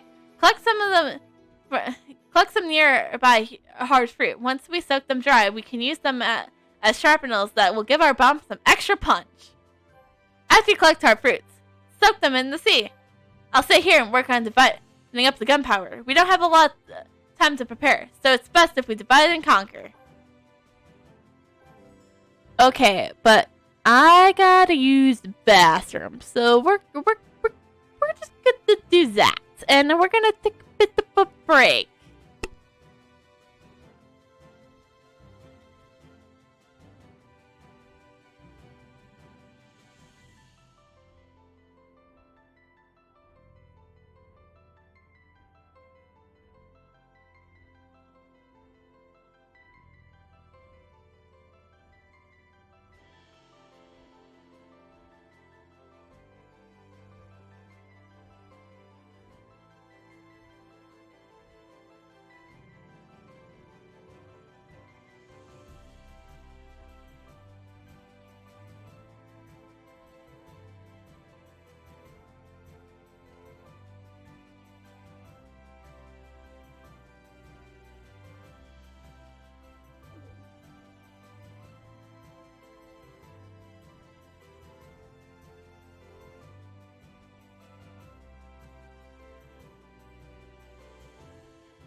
Alright, and I'm back. So let's go get the fruit tree stuff first.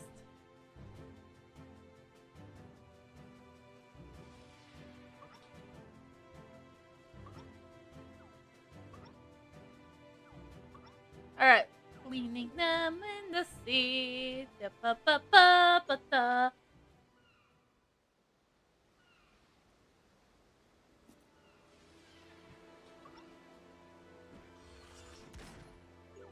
Cool.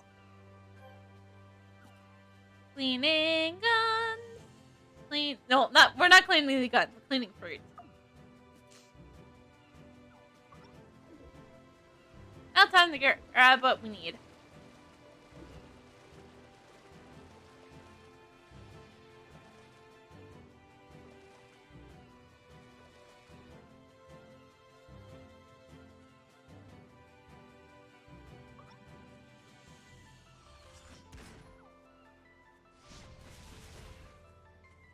That was easy. Kappa.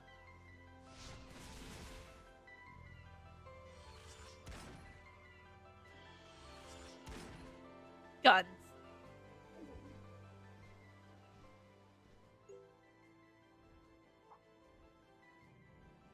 Brendan grins wildly as he presents the catch to him.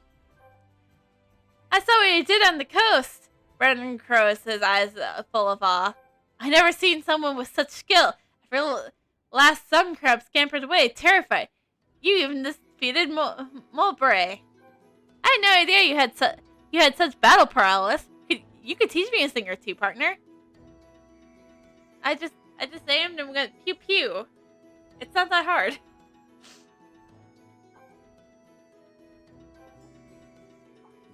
You handed the open wet hard fruit to Brandon. Okay, I'll try out the hard fruit. Then fill them with gunpowder. That will teach those cats a lesson they won't soon forget. I considered the option carefully, but the best place for our plan is the beach right in front of us. If we want to set our bombs on the beach, well, I'll need you to prepare some waterproof paint. Anxiously ask Brendan to be more specific. West of Helena, you'll find Helena woods. Forest beetles live there, and their gooey bodily secretions cause water to spread up. The goo is used as a sealant on many ships. The mist and fog are thick around the coast, but if those bombs weren't waterproof, it could compromise the whole plan. We gotta use secretion to keep the gunpowder dry. So please help me collect some segregation of the forest beetles. I'll do my best to finish my current task by the time you get back.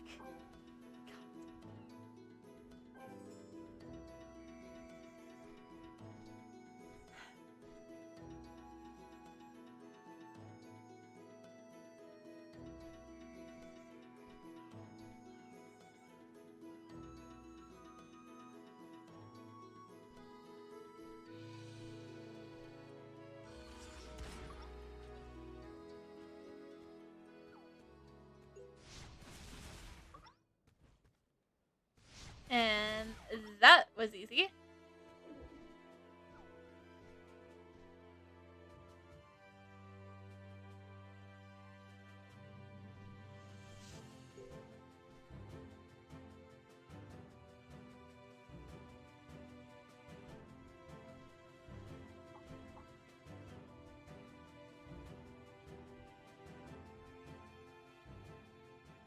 Oh, you brought the insect fluid. Quick, help me. Let me take a look.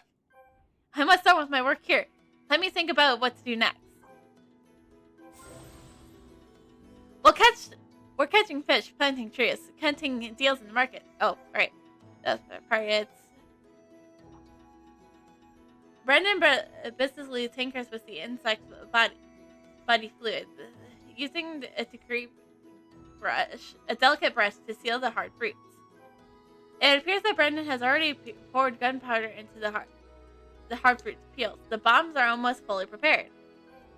I know you're anxious to help, but I could use an extra set of hands to apply the sealant. Just apply the bug's fluid to the peels of the hard fruit, and the bombshells will be complete.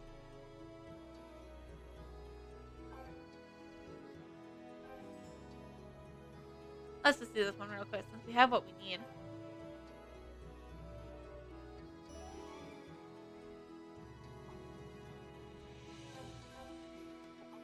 Brendan flashes a bring grin when you hand him the steel bomb. You're quite skilled. Nice attention to detail. Good job. Brendan gives you the thumbs up as he carefully looks over the bombs. I wish my brother could join the fight. Unfortunately, he doesn't get it, so I have to hide my plans from him. Brendan bites his lips and looks in the distance with a sad expression.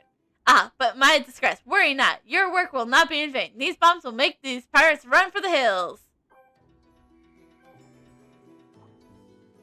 On to the next step of my plan, Brendan exclaims. There's no time to lose. Brendan brings out a few sheets of paper and begins scowling on them. This is the beginning of the next step in my plan. We should distribute these flyers to the townspeople. We got to indicate anger in them. If they hate those dastardly pirates, but they are too afraid to fight back, appeal to the townfolks to stand together against the pirates. Take these flyers and distribute them. Make sure you don't lose them. They took me a long time to print up. I just know they'll get a good reaction out of the townfolk. You tell Brendan that you will distribute the flyers, but you aren't sure if the townspeople will pass on the information as he hopes. It shouldn't be a problem. Everyone loves some good gossip. We need as many people to fight against the pirates as possible. However, I'm worried that my older brother will try to stop us when he hears the plan. I'm thinking in getting an idea. After you hand out the flyers, seek out my brother and find out if he's wise to our plan.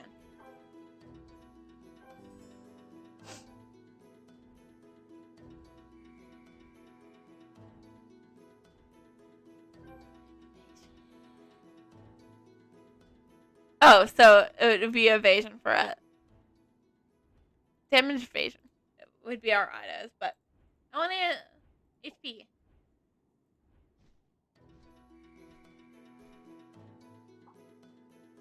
You pass the flyer to an elderly townsman.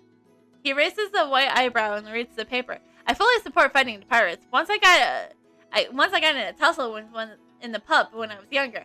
I wasn't afraid to fight them then, but I'm certainly not afraid of them now. Good job, Grandpa. You hand the flyer to a young man. He reads it with surprise, then smiles. Finally, someone's taking action around here. We gotta put those pirates up. We put up with those pirates for far too long. You can count on my help, and my friends will be on your side too. The Holmania man grins excited in his eyes.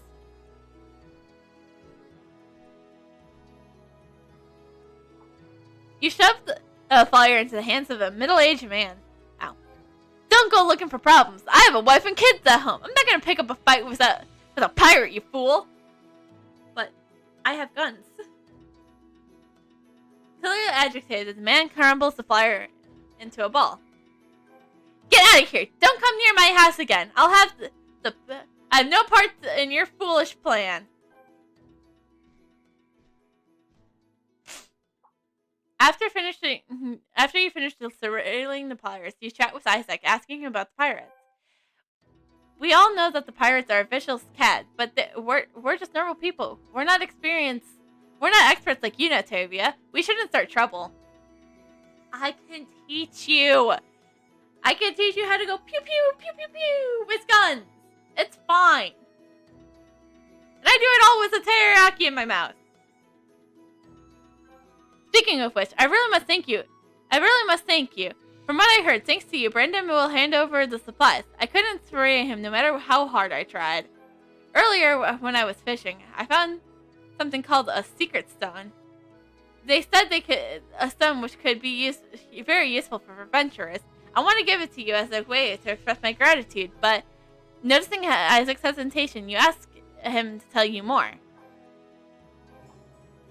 Brendan's a good guy, but he gets pretty restless. That's why I keep him close by. Brothers gotta stick together, you know? Not so long ago, I managed to catch in my nest a mysterious object that people have been calling a secret stone. I don't really know how the secret stone works, but I've been told that it can strengthen adventurers' equipment.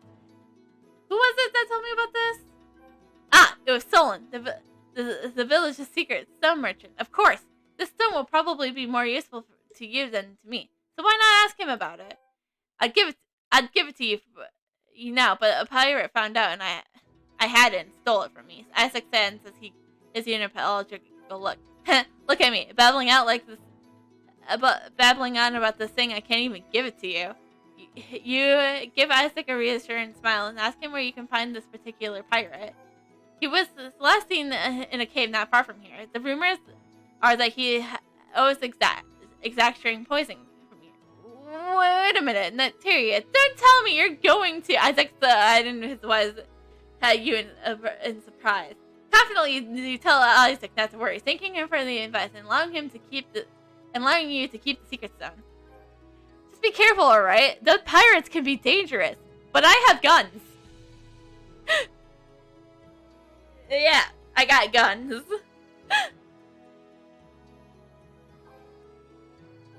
Alright, let's do this.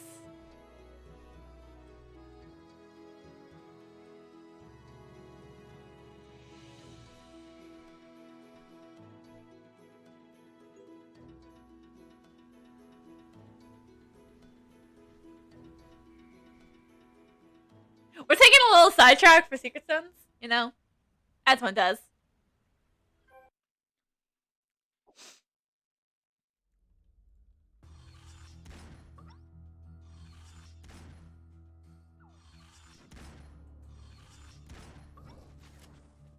Another trap we can set. Nice.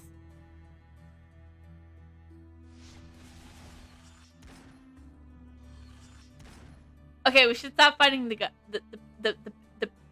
spiders. The bus.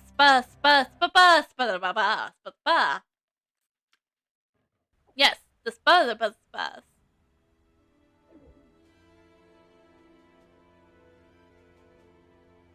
All right, time to go talk to that merchant guy.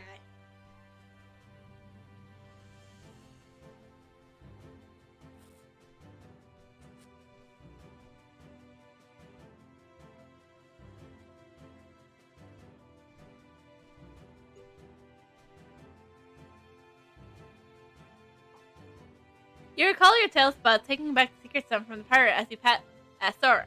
Then you ask it what the purpose is. Well, good thing you came to me. I know all about secret stones. There are many secret stones merchants like me all over the globe. We make it our business to know everything there is to know about these things. Soren chuckles. There's sort of mystique to secret stones. It's amazing. They can heighten the strength of any person's body. If you're looking for a good way to surpass your own abilities, having secret stones on you is a great idea. You can inlay secret stones right into the piece of equipment. Better yet, you can easily remove them without damaging them either the stone or your gear. It's nice to know that you won't have to worry about wasting a stone or a piece of gear. Secret stones can be won in combat. You're not docilely realizing what Isaac and Merely meant about how useful secret stones can be to you. Collect any secret stone you see in your travel. Even its attributes aren't useful to you. It can be used to upgrade the attributes of a secret stone that is useful to you. Secret stones can be upgraded by a secret stone merchant. Go to the upgrade tab and drag a secret. As for the actual using of the stones, just find one of our secret stone merchants and we'll be more than happy to help you upgrade it and lay and extract them. Soren turns the secret stone back to you with a friendly smile. Alright, mastery. Well, this is the only one we have unlocked to us.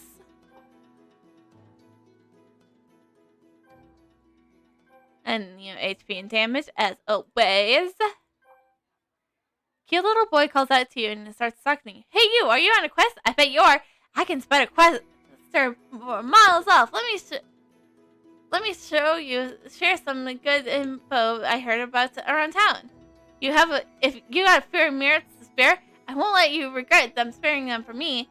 There's a wise granny in Holomania who has good info to dish about really happening a place to shop. If you visit her, she'll tell you all about it. This kid is weird, but you are an adventurer, so you figure there's no harm in appeasing him, the old lazy he told you about. It's the only time we're going to talk to this granny. Oh, brand new face, let me tell you about my new favorite store, the Animal. This mall sounds kind of strange. In the world where most people vend their airways on street corners, but you keep listening. Seeing a little shopping cart icon at the bottom of your screen, go ahead and press it. It's one of those new fangled online shopping boutiques. She's talking about this. This here is the Animal. And the reason why she has a quest for us to buy this, but as you can see, I have no AP because AP costs money.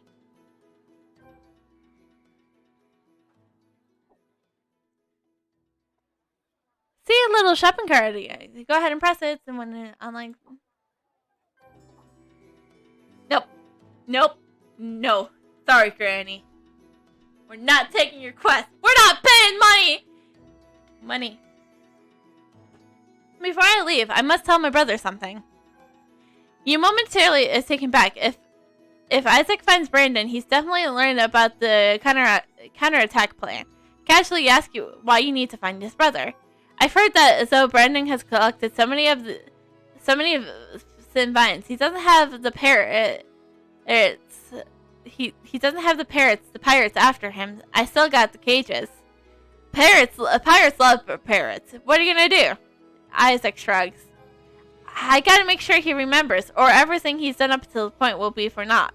You anxiously stop Isaac in his tracks, telling him that you'll help Brandon catch the parrots. You're willing to help? Excellent. I don't think Brandon has it in him to catch the birds anyways. Take these cages and go telling you woods. Catch the parrots. We fishermen were mostly focused on, fishing. So the pirates' request isn't an easy one for us. But the pirates aren't exactly the friendliest birds. The parrots aren't exactly the friendliest birds ever. While fishing, I accidentally caught a stone in my net, so I totally shredded it. It totally shredded the mesh. I needed that net. Without it, my livelihood is all but destroyed. I'm not sure what to do. I could get materials I need to make a new net in the forest, but I've heard the pirates quite frequent that area and tend to attack anyone who goes in there alone. You ask Isaac what kind of items he needs for the net, offering to help him collect. That would be fantastic. You can get high quality sin vines from the bushman spirits and fern dreads in high woods. The vines can be woven into excellent nets. You're welcome.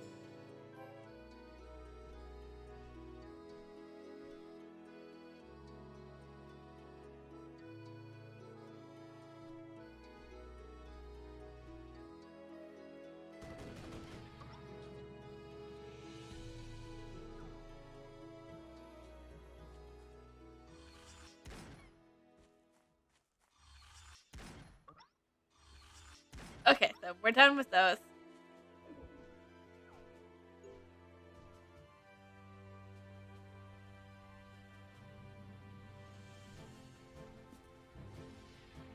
Alright.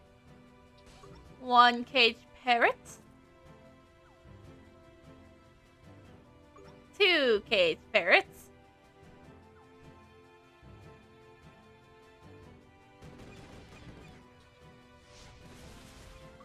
There we go. Let's talk to Isaac first.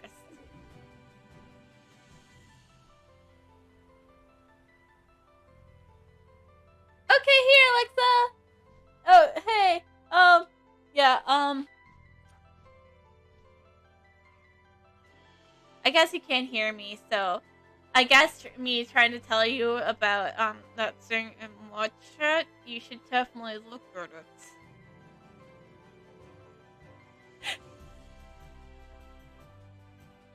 You hand all the thin vines to Isaac.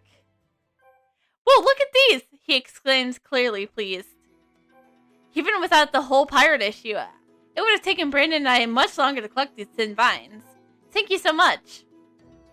You're welcome. I'm really good at the pew-pewing.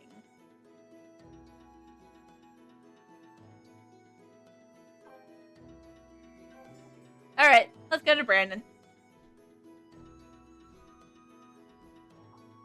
You get Brandon the wild parrots and tell him what Isaac said. I knew I was forgetting something. I nearly let a bunch of stupid birds ruin the whole plan. And Brandon grunts, pulling at his hair. I'm lucky to have your help, and my brothers too. You caught these dastardly birds a lot faster than I could have. Heck, even if I had a few days, I'm not sure I'd be able to catch them. Ah, so we know who the smarter of the two brothers are. It was really close. That was really close, but I finally got everything I need. Can you help me get these items into town? The mayor will be happy to see them. I still have to go to my brother's place and get new fishing nets. I gotta make sure that he's still in the dark about our plan. If you're ready, go ahead. I don't want to give the pirates a reason to start trouble.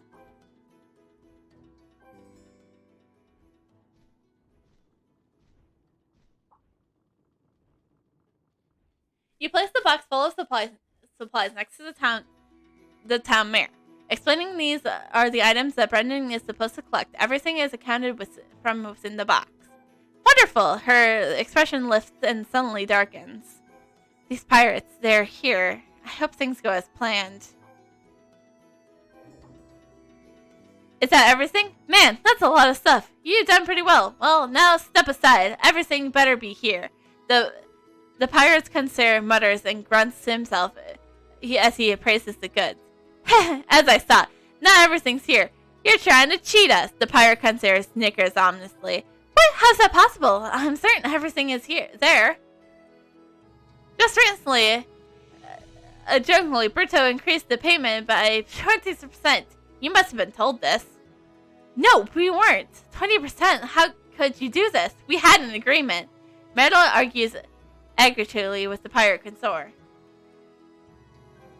You have the guts to talking back like that? You must have a death wish. The pirate consort's voices raised and starting to snarl as he draws his weapon. You feel rage within inside you as you begin to boil oil. Mara seems to feel the same way as you both step between the pirate and Marilla.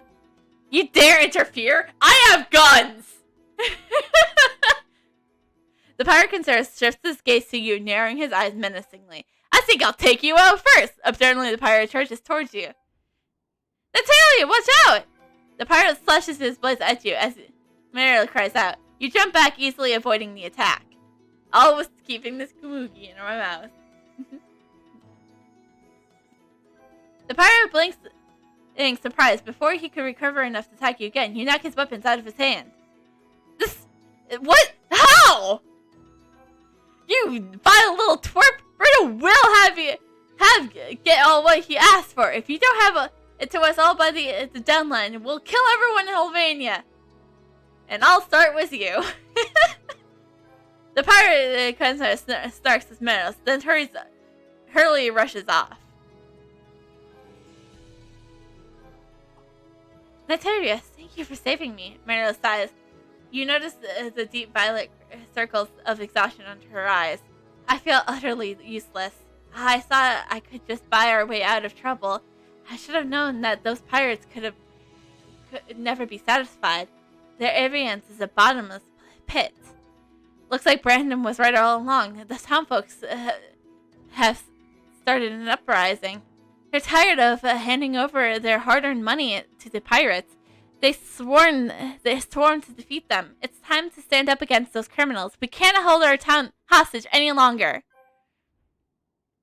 It appears that Marilyn has finally sees through the pirates' sinister schemes. You inform her of the plan that you and Brandon have decided and explain how you launch a counterattack against the pirates. Merla. MC 1.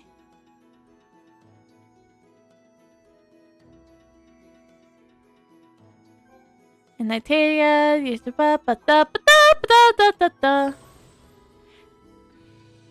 okay. Discerning attack! Hiya! HP.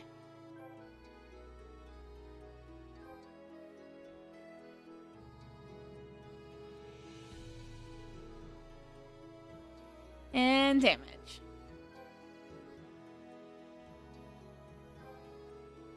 Alright. Let's grab one of these real quick. It doesn't really matter which one we pick up. I'm not gonna wear it. So, it's honestly just something to sell. As of all of this stuff. There's a lot of things we should just sell. Also, feed. Feed. Feed. Feed. But we still have the fuzzy flower in our inventory. Get rid of that. And boom.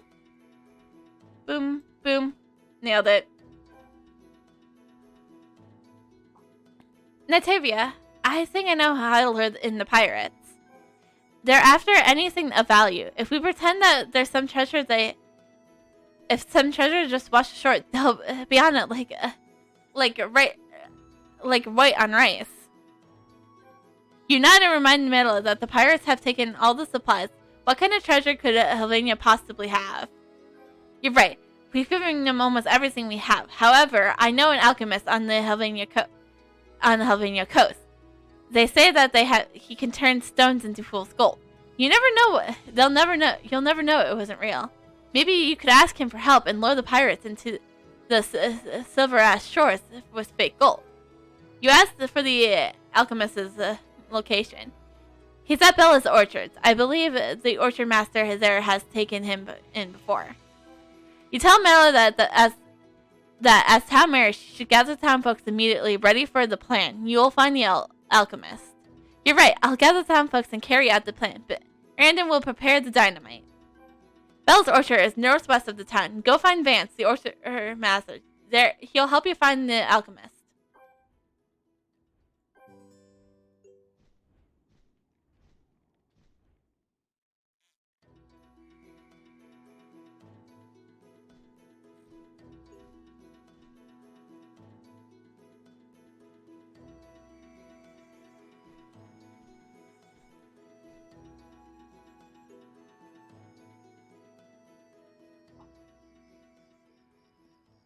You explain to Bella why you have come. I understand that the town mayor has gone through what the town mayor has gone through, but I support my husband's decision. No matter what, I will always be on his side. The orchard harvest has been poor recently, and it has been difficult.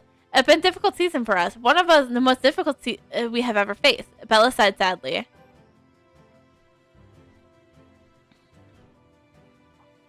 You explain to Vance the purpose of your visit, hoping that he will divulge the whereabouts of the alchemist. You desperately need the fool's gold to lure the pirates into their demise. It appears Marilee has already made her decision. Things have changed so much at this stage. I must consider my next action carefully. Though I detest the pirates, I cannot tell you the location of the alchemist. His talents are in demand by the wrong people. The villains and thieves are fully willing to resort to unscrupulous methods to threats to force them to make the gold. That's why he has fled to Helena. He does not wish to disturb anyone again. I must respect his wishes and keep him safe. I cannot support your plan. I hope you understand.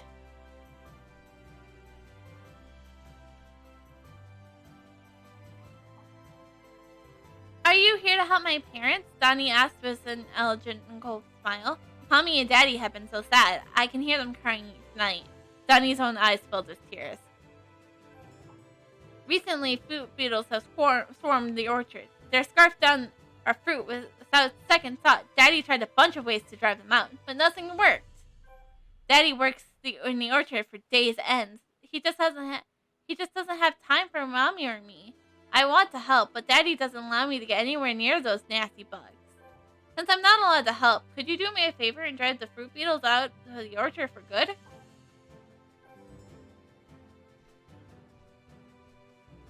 Sure thing, kiddo. If it helps me get what I need, the fool's gold. Pew. Pew. Pew. Okay, cool. Boom.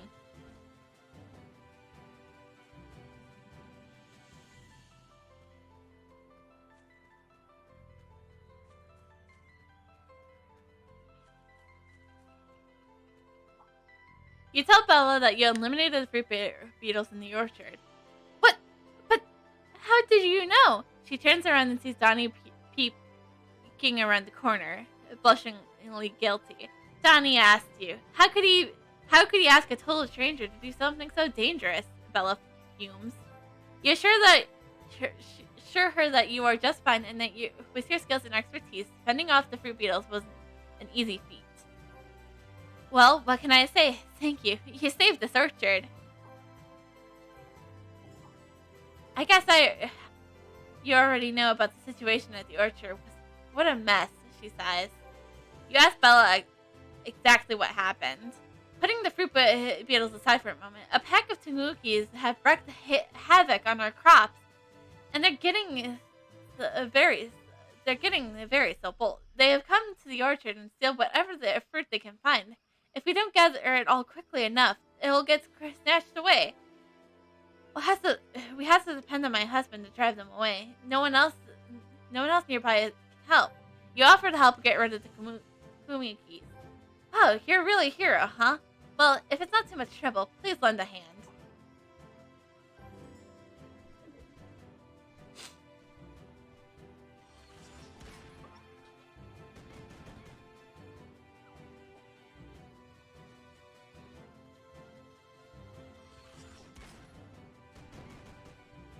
Alright, cool. We took care of them. We nailed it.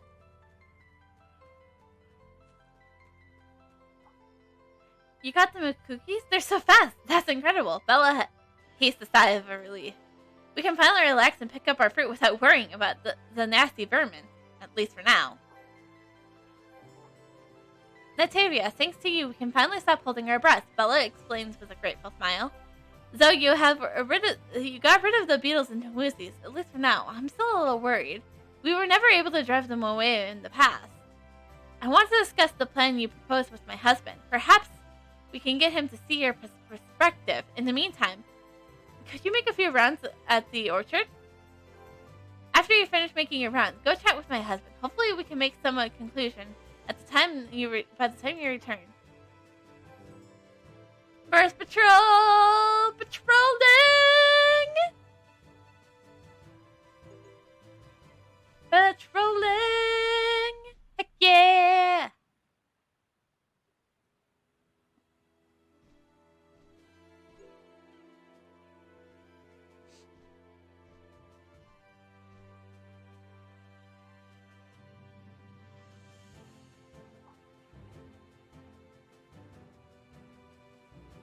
Bella and Donnie told me what you've done. I never thought a stranger would be so willing to help. Van Flex blushed.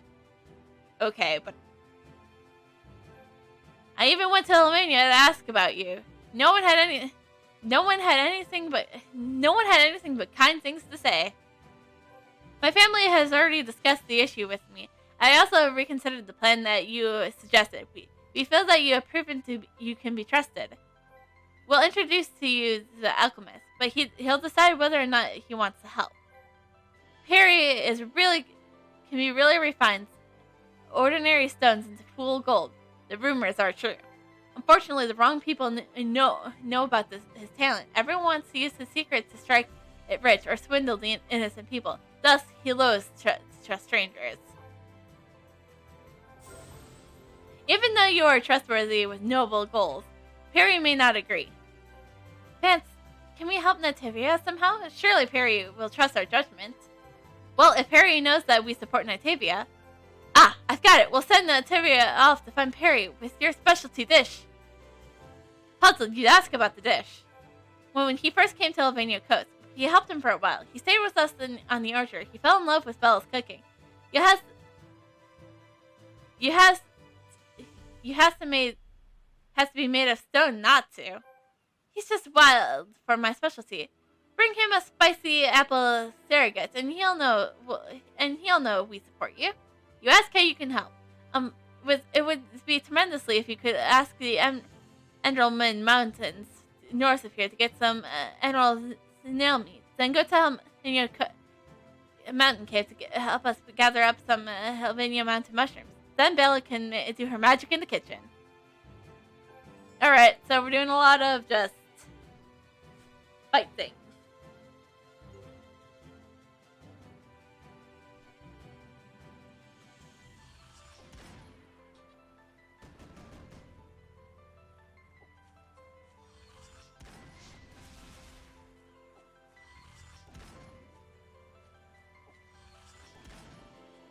By the way, this might be a hard drop. Wait. Oh, we got it! We got the Emeraldin one. So, damage and health, please. Bonk.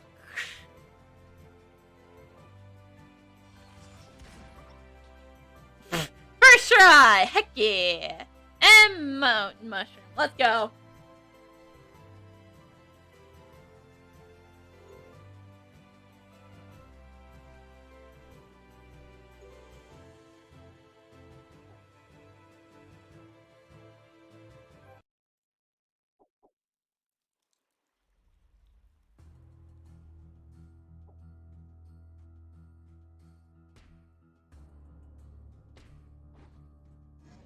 Oh, God.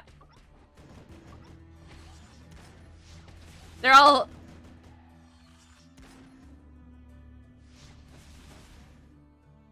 trying to murder me. So, I had to do what any normal person would do. Let's shoot them all to death. Oh.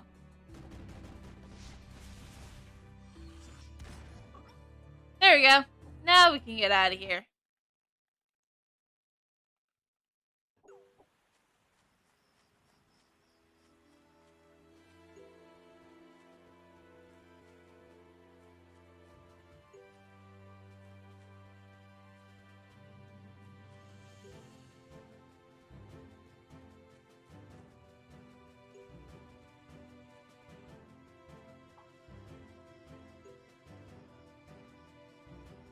You give the emerald and snail that you have captured to Battleland. The ingredients in the dish are quite complex. The freshness of the emerald on snail makes all the difference. The mountain mushrooms are also critical to the deliciousness, savory flavor of the dish. Now that all the ingredients have been collected, we ought to start getting some spices and seasoning. This dish requires a wide variety of spices to bring out its complex flavor. I'll take care of most of the spices, but I'll need you to collect 2 items from the orchard for me. Some chili trees grow in the orchard. Perry likes spicy dishes, so would you please get more chilies for me? Also, if you find some old apple trees in the orchard, shake the tree a bit and gather a few apples?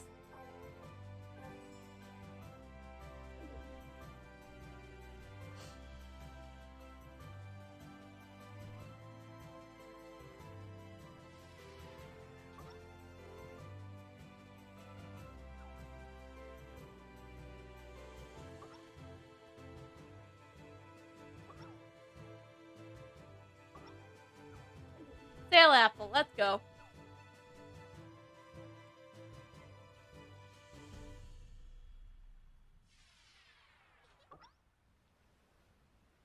Oh, sail apple for sure.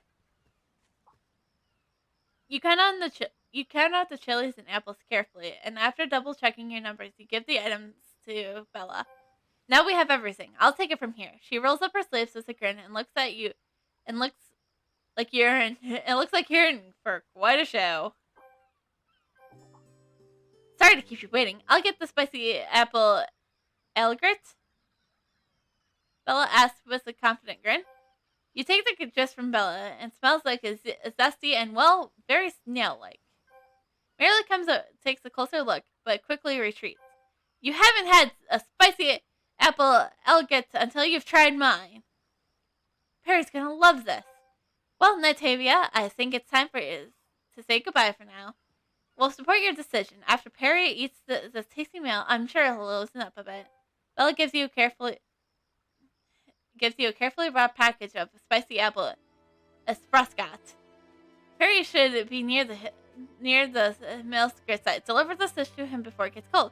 Pats you on the back with warmly shoulders. Good thing I don't have to pee.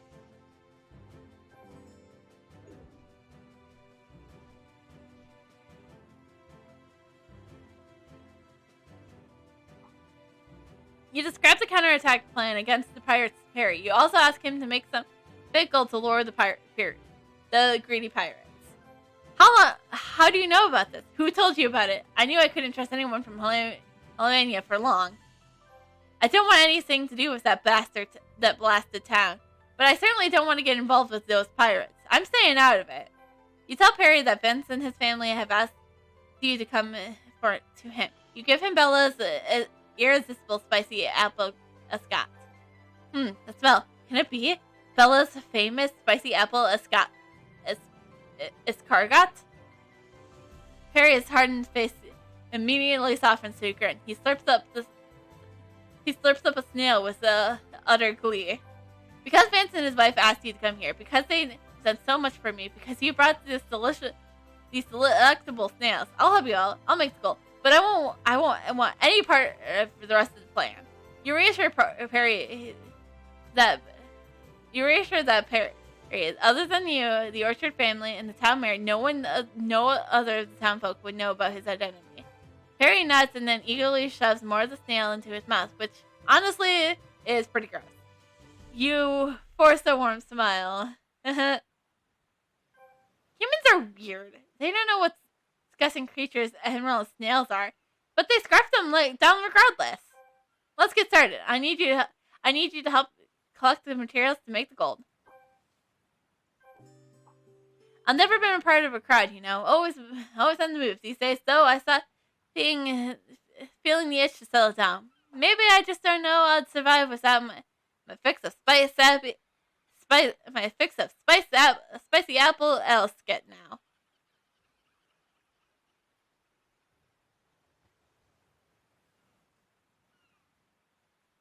Well, you better take the tacos, Alexa. You can't go back on not taking the tacos.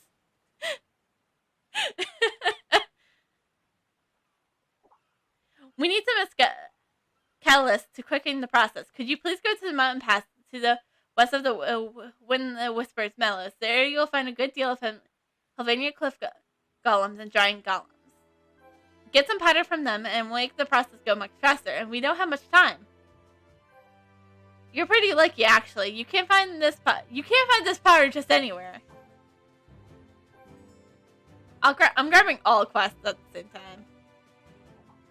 There are many ways to make fake gold, but this is the best way to refine it directly from the natural element.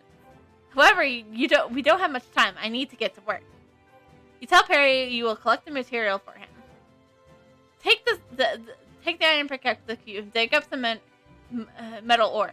It might be rough on the surface, but it will be with a little elbow grease. I'll have it gleaming like gold. Use caution and try to collect the largest pieces whenever possible. And let's grab that last quest. I bet you're wondering how I can make this ordinary metal ore look like precious metal.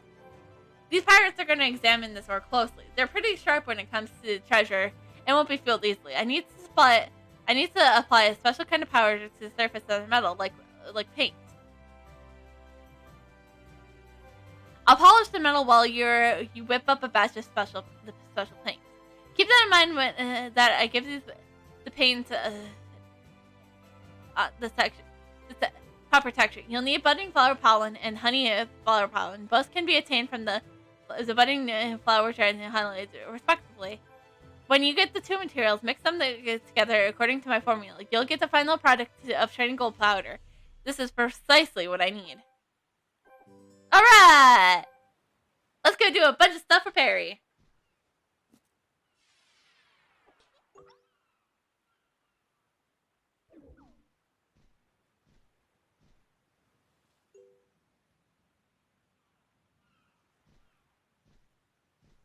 I had one clicked.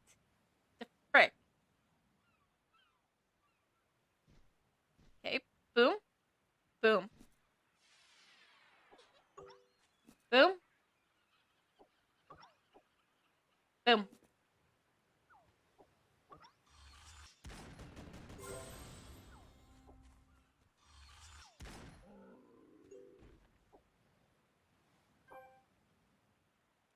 Okay, so 15.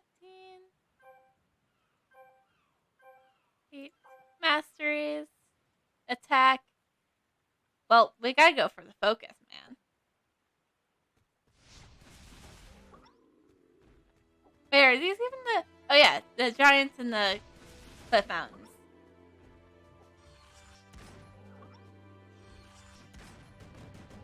Alright, now that we're done with 2 of them.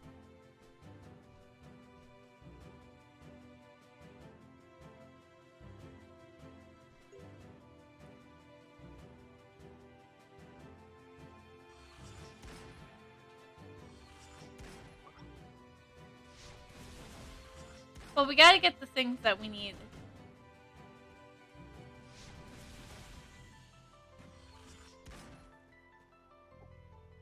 Oh! Oh! That's it. My inventory is full. I can't.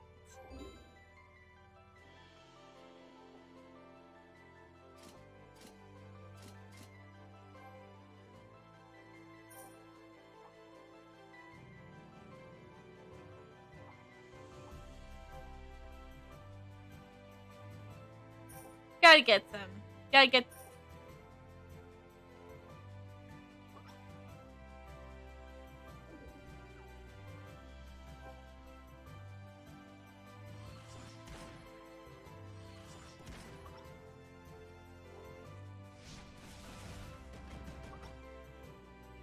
Alright. Using... Ha!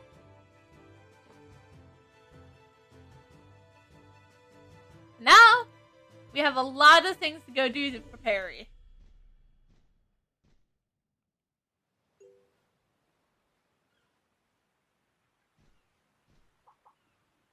You give the catalyst powder to Perry. This will prove extremely useful. It usually takes a few days to construct Fool's Gold. However, now that we have our hands on the catalyst powder, we can speed up the chemical reactions and create the Fool's Gold faster. You hand the metal ore to Perry. He examines it carefully. This stuff isn't half bad, but it should be easy enough to pass off as a precious metal. After using the pollen created to create shining gold powder, you hand your concoction to Perry. Very good. I knew it. I could count on you to get this one done. Let's take a look. Not bad, kid. Thumbs up. Perry maliciously polishes the orb, applies the gold powder with a tiny brush. I never thought I would make fool's gold again. I used to do it quite frequently in Albania. Selenia must have told her mother about me. When you hear Perry mention Selena, the town mayor's daughter, you gasp, shocked. Instantly you ask him how he knows Selena. How does he know does she know where she is? So she's left home. She seemed pretty happy as of late. She used to confide in me once in a while. Perry gives you a helpless shrug. A few days ago, I saw her walking towards the house in Wind Whisper Meadows. The house is located to the north, not far from here. If you are concerned about her safety, why don't you check on the house while I finish up with it?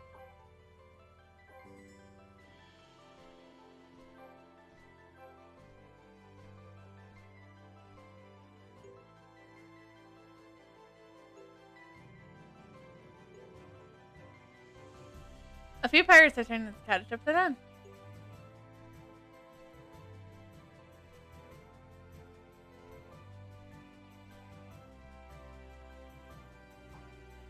You tell Perry about the pirates surrounding the cottage. That's awful. They managed to kidnap Sienna? Perry trails off and looks away. His brow furrows. Before Marila's husband passed away, Marila and her entire family lived in that cottage. I often see Sienna going back to that college alone. After still mourning her father, I think she found some comfort there. Once in a while, she'd come talk to me too. Now that pirates occupy that college, I'm willing to bet they abducted Sienna. There is no time to stand around pondering the possibilities. Let's catch a pirate and milk him for information. You nod, but merely looks hesitant. I know it seems rather sudden, but we can't just walk away from this. Sienna could be hurt, or even killed.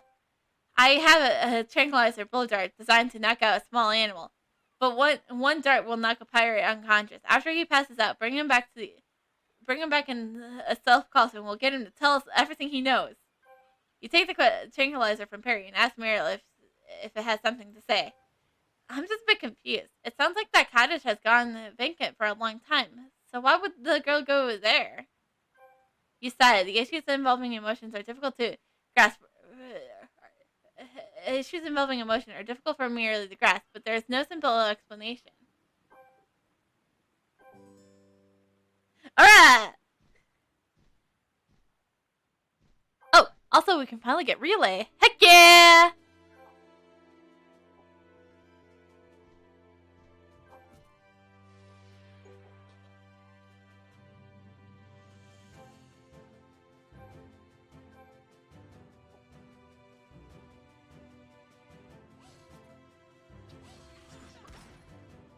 Yes. Capturing pirates! Heck yeah. Barely!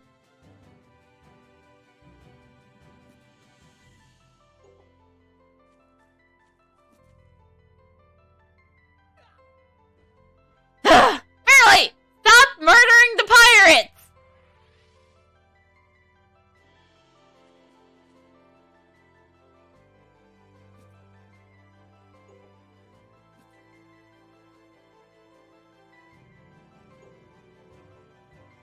Now you can come back out, because we can murder pirates again.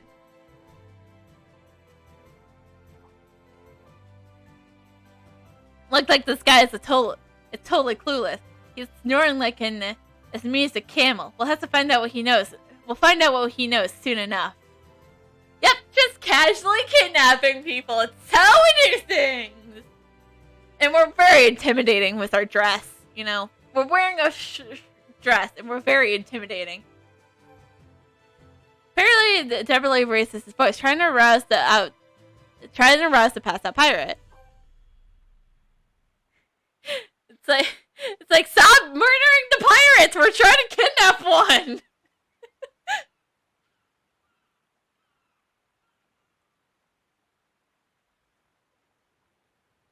Yeah, it's definitely the food in my mouth. I definitely look totally threatening. Oh, also with the guns. We can't forget about the guns. How could you forget about our guns? So intimidating, you know?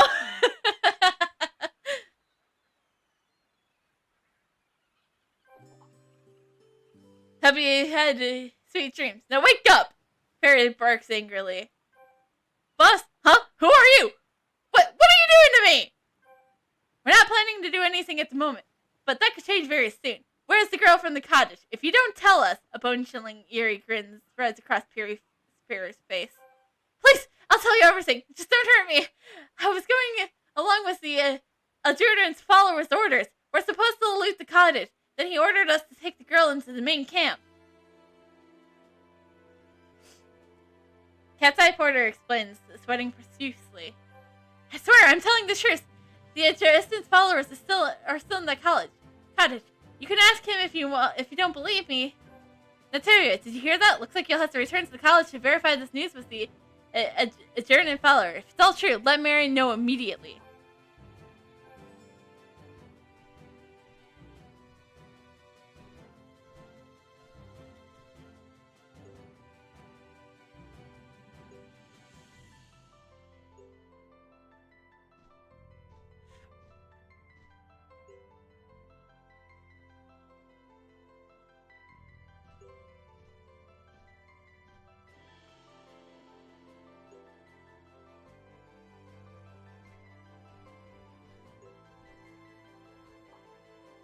You look at you tell Marilla the whole story. That the Shandia has been taken by the pirates. Who's Shandia? But how could that be? Poor Shandia. What will I do? You do your best to control Marilla, to prevent her from her falling apart. You ask her to tell her how preparations are coming along, so you can be of some help.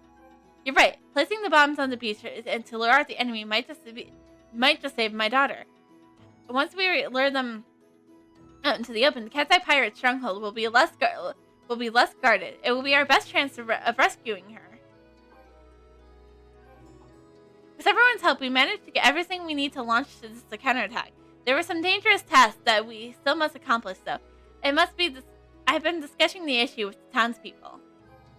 Brandon will go to Silver Rash Shore to set up the bombs. Then you will sneak into the camp, disguised as a town person, and tell the pirates that the treasure have washed ashore.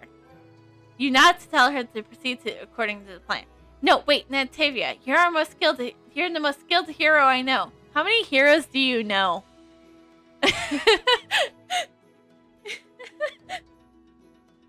Will you go to the Cat's Eye Lair and save my daughter while the pirates are lured ashore? You'll have to take on this difficult task, but it means that one less person transporting fake gold into the lair. I'll talk to the townsfolk. Someone else will surely transport the gold. We must set up traps at the east sea coast. However, before setting up any traps, we have to drive any mollusks near the coastline. Otherwise, they'll trigger our traps before the pirates do. After you drive the mollusks away from the beach, notify Brandon and he'll begin preparations for the next phase. Right! Let's go! Pew pew! Pew pew pew pew! Pew pew pew! Pew pew!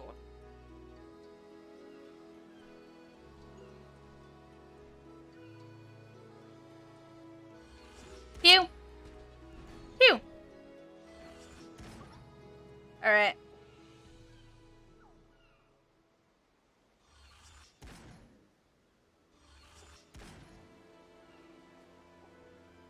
Okay. Enchant your bullets with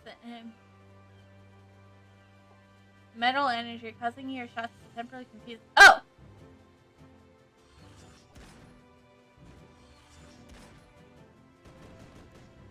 Nailed it.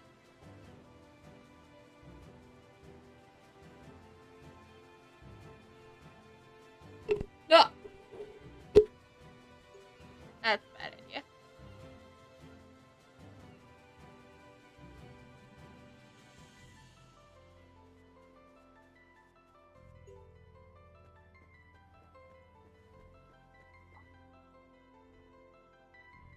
You tell Brendan though, having driven the mollusk and suggest that he starts on his plan. You also tell him that you plan to save the town's daughter, reminding him that someone else will have to transport the fool's gold. Saving a life is our highest priority. And it's true. No one except you has the skill to carry out the rescue mission successfully. I can't think of anyone else who would be willing to send the fake gold to the pirate stronghold. It's incredibly risky. I'll do it. Isaac suddenly pikes up, walking towards you. I'll transport the fake gold. I already had talked to the town mayor, and it'll be a piece of cake. Brother, but it's a dangerous operation. True, but I want to help. I need to help. He nodded sharply.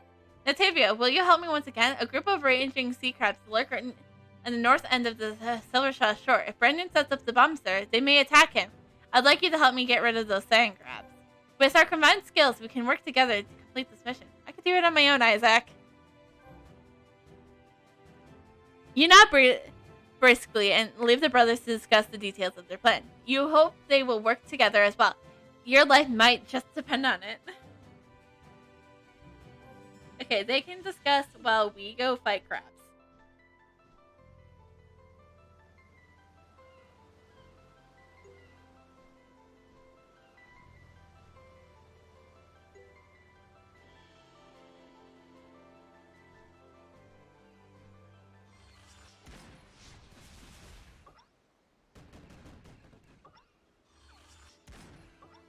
Nailed it.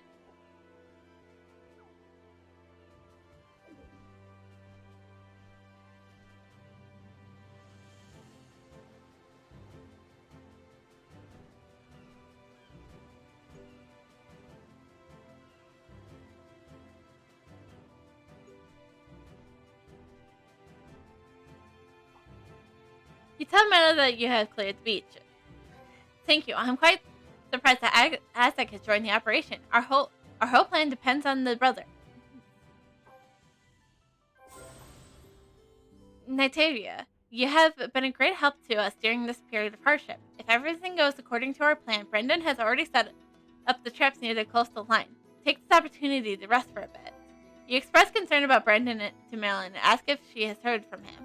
I understand your concern, but to tell you if I tell you too much, you'll never be able to rest. You desperately need a break, or you'll burn out. Take heart that everything that has gone smoothly so far. A bit after the quest, you'll assume that Brendan's identity and carry out quests during using his identity.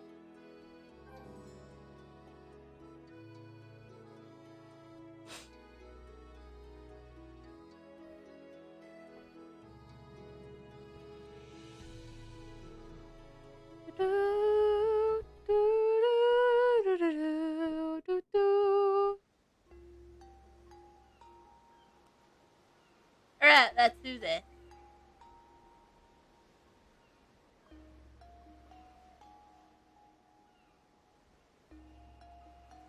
I didn't expect the pirates patrolling the shores.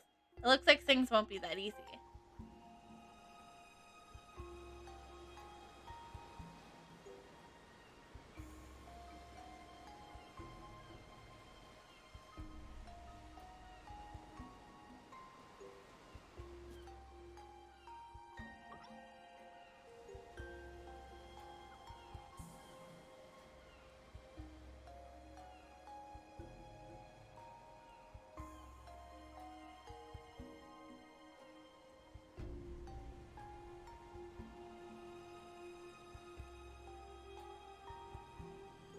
So far, so easy. So good. Now goes this way. And duck beyond here.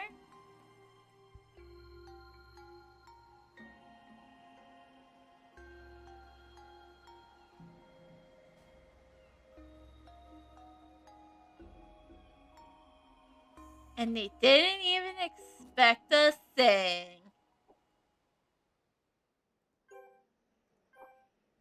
Alright. Yeah. Oh. Brendan has finished setting up the bombs. He begins to work on the next part following that.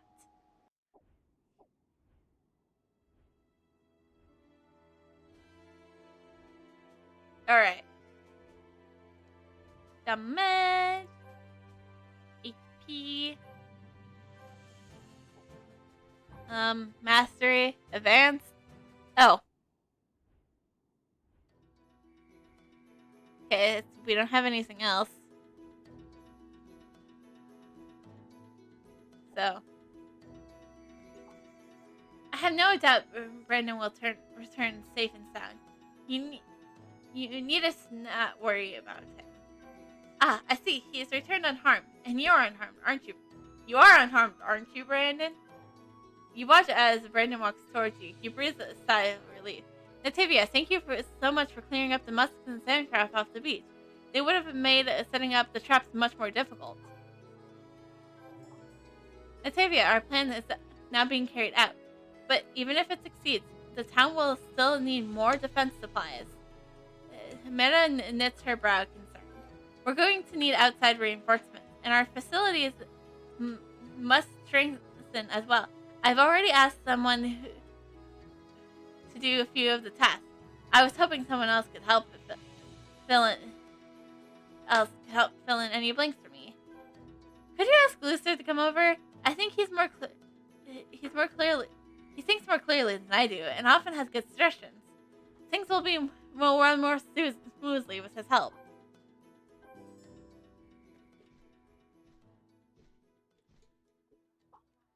You speak to Lucer, but notice he has hurriedly packing his backpack. Nativia, I'm glad you're here. I'm going to leave a note, but it's easier just to tell you what's happening. Lucer sighs sadly. Surprised you asked Lucer where he's going. Since I've heard Sienna went missing, I've been searching for her. I never considered that the pirates could have kidnapped her. Since I've learned about the abduction, I spent every waking moment thinking about how to rescue Selenia. I cannot imagine the horror she's living right now. I can't just sit around twiddling my thumbs. When Isaac lured the pirates out, I'll use the opportunity to sneak into Cat's Eye Lairs to look for Selenia. It's my responsibility to look after Selenia, and I failed her. I could not bear to talk to any of my failures with Mela. Could you tell her my decision?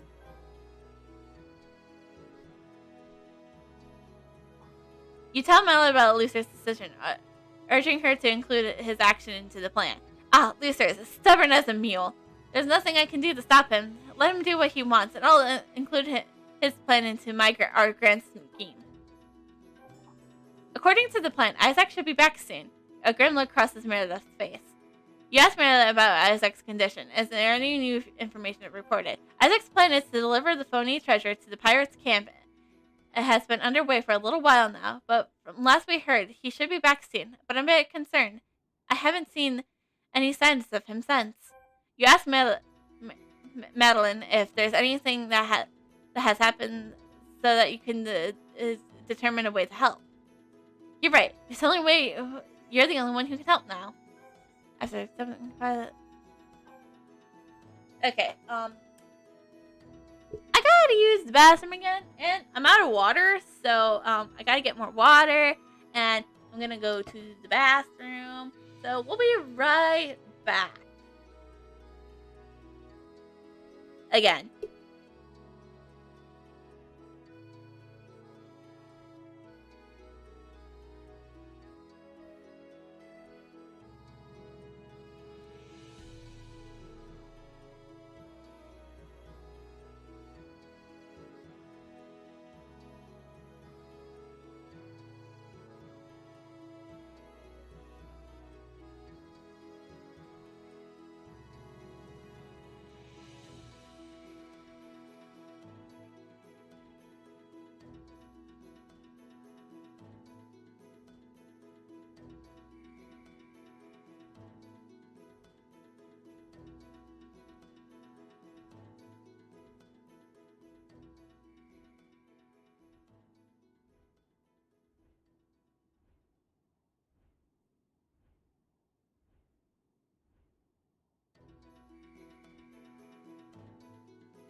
I have? Well, I've used the bathroom, so.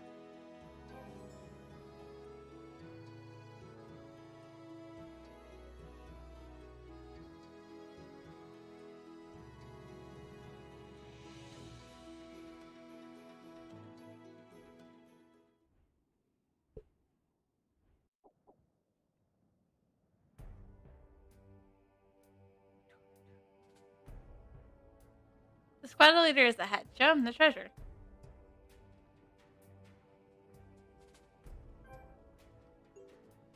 Stop! The pirate counselor is walking towards you. Who are you? What are you doing here? Treasure. Sorry, but I don't see. Oh, you're good at this. Let me report this to your trend. Why don't you take a look around? Show the few others first. A postcard is ahead, right side. Show him the treasure.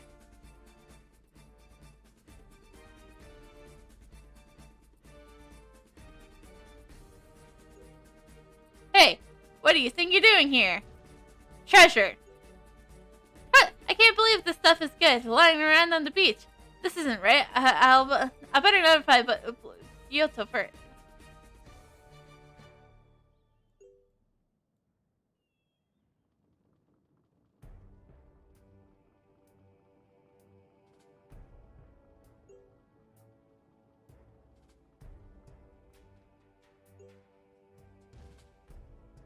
I see.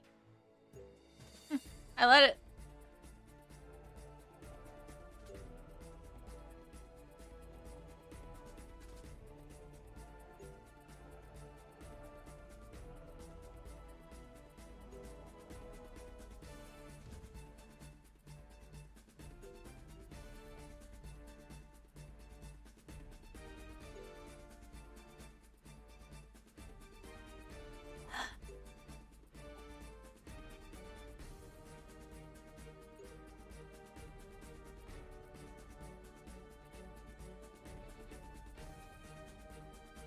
So slow.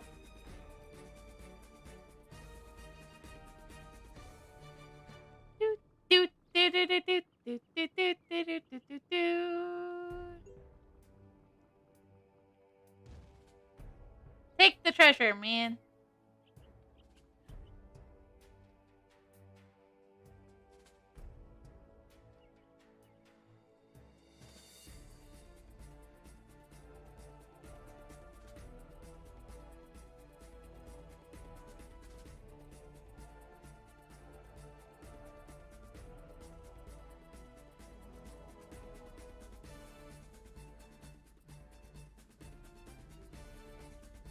Slowly backing up. That's why we were slowly backing up.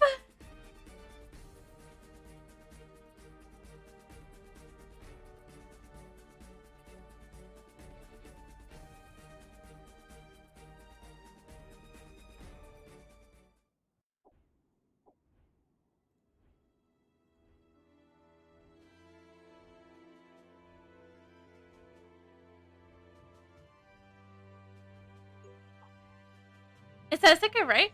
He's always been so timid and reserved. I'm worried about him going into the pirates' camp alone. You see Isaac in town while walking in another direction. You wait for him to come over. Madeline, Nitavia, I just got back. I was on my way to meet Brandon. Was my brother successful on his quest? Did he make it back okay? Isaac immediately inquires about Brandon. Of course, Nitavia completely cleared the coast completely. Looks like the fake gold plan worked. It felt great to get one over on those pirates. So the fake gold actually worked? To be honest, I didn't expect it to go so smoothly. Pirates are either really dumb or really greedy. Or both! Madeline, I came through the coast on purpose. I saw those pirates gathering from the bombs while they searched the beach. It's time for Nitavia to shine. Madeline looked at Isaac, and Isaac looked at you. Nitavia, it's up to you now. Pardon me. I'd like to meet Brandon now, Isaac says, apologetically. Madeline watches Isaac leave. Her brow furrows with anxiety. I'm worried about Luther. Since he was a little boy, he adored Selena. He cared for Selena with all his heart, and everything he does is for her. He volunteered to sneak into the pirate's lair. I know his heart is true. He's risking life and limb to save her. If she returns safe and sound with Luther, I think I could trust him with her forever. Aww. Love. You should head into the lair and meet with Luther to watch out for cat's eye trainers and their nasty pirates. They are very precisive, and I fear they could blow Luther's cover. Before you and Luther meet up, knock out the cat's eye trainers and the cat's eye pirates, for you have risk your identity revealed to the pirates. Well, I disguise myself also as a pirate. Duh. Seems too suspicious, though.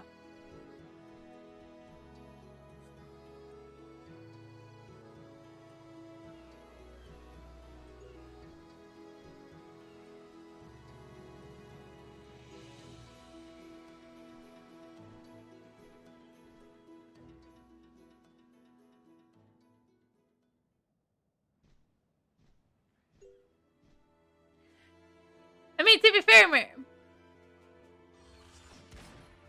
with the cat size, so far, Merrily has a higher body count than I do. I just kidnapped one.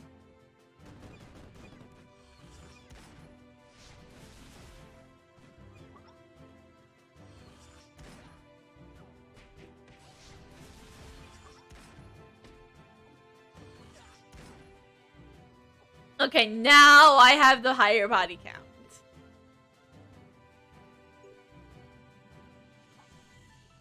Natavia, you're here. A man who looks like a pirate stops you in your tracks. We need to collect some information. If we hope to rescue Selena sooner than later, we gotta split up. Here's my plan. Let me see what I can learn from the pirates. I'll try to get information on Selena's whereabouts, but also see what I can dig up. Meanwhile, you should get a rough map of the camp. If you discover any precious belongings the pirates plunder, mark their locations on the map. Hopefully we can snatch all the valuables back and return them to their rightful owners.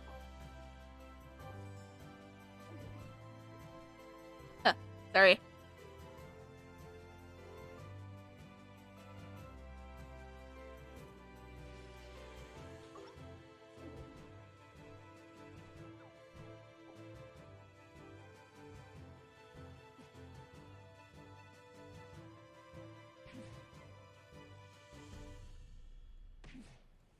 Oh, the defender is trying to attack me.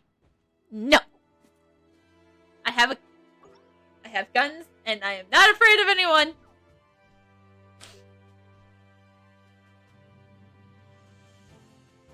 Okay, there's actually a lot of people I'm scared of in this game, but we don't have to worry about them for a long time. Not for a while, at least. What if I just do this? There we go.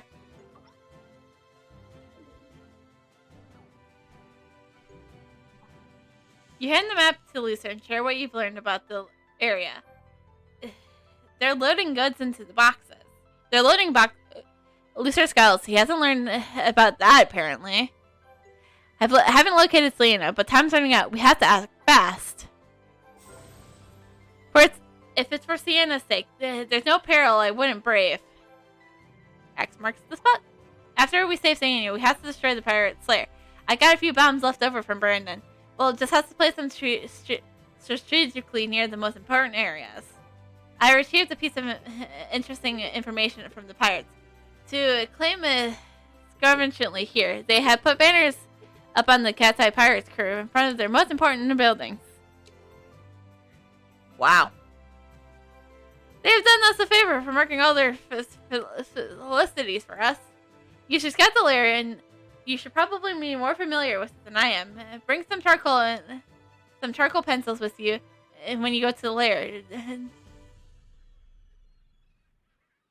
Draw a mark on the banners in front of the important marked areas. Cat's Eye Conjurers will use magic to prevent the lair from being raided. So if we find any, get rid of them and mark their strafes. Let's do this one, and we'll grab the other one. Since we have to go back to Luther anyways.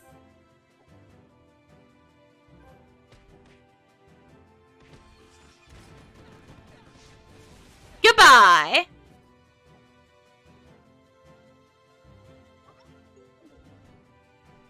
Oh, we have...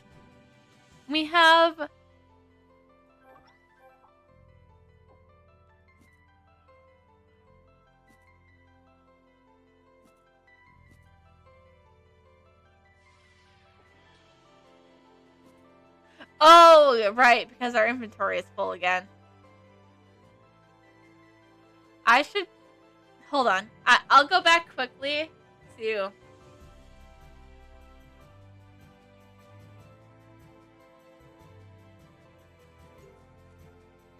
Helenia to sell stuff.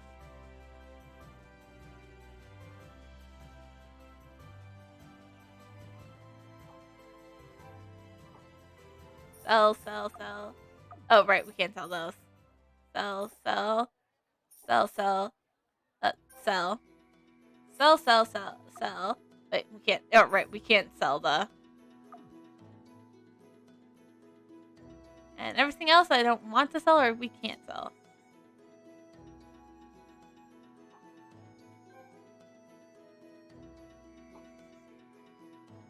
There we go. So, boom.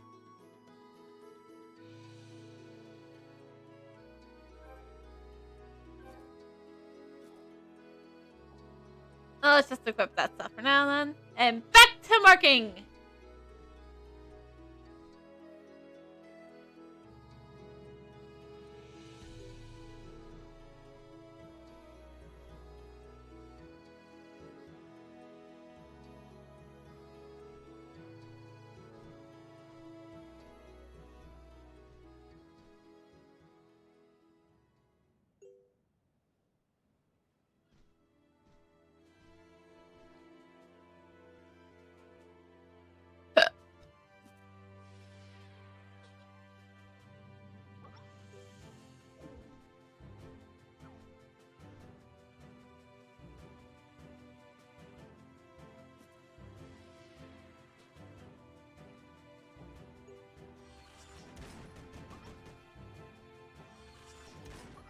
Wow, that was easy. Well...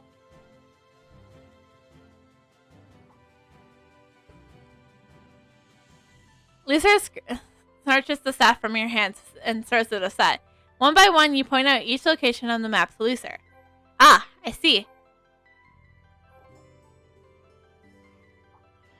Natavia, I'm honored to execute this plan with you. Our next step is the key to the entire scheme.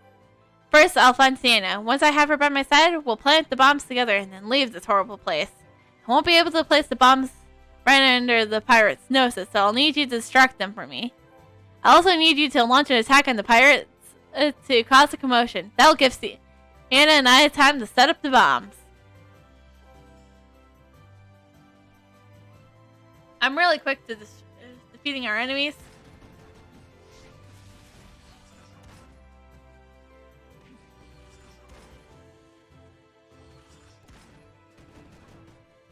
Just better be careful I don't run out of bullets. I load bullets pretty fast though. So.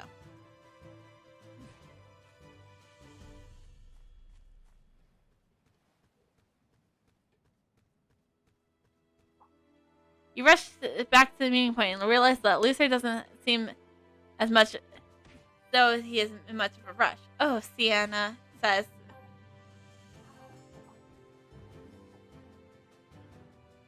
Luther's eyes are cast down. His eyes are slumped. Natavia, I discovered about the whereabouts of the pirate's leader, and I found Sienna. I can't. In the future, maybe you'll understand. What are you talking about? You say it, and I don't understand. Love? I have guns. Actually, that doesn't work in this situation. I'm relying on you to finish this mission. I just don't know how to feel anymore. I'm exhausted. I need to go back to Sylvania. You ask Luther about Sienna's conditions, and then inquire her about how much time left until the bomb goes off. I didn't set up the bombs. Bring this order to the Cat's Eye Herald and you'll find the truth.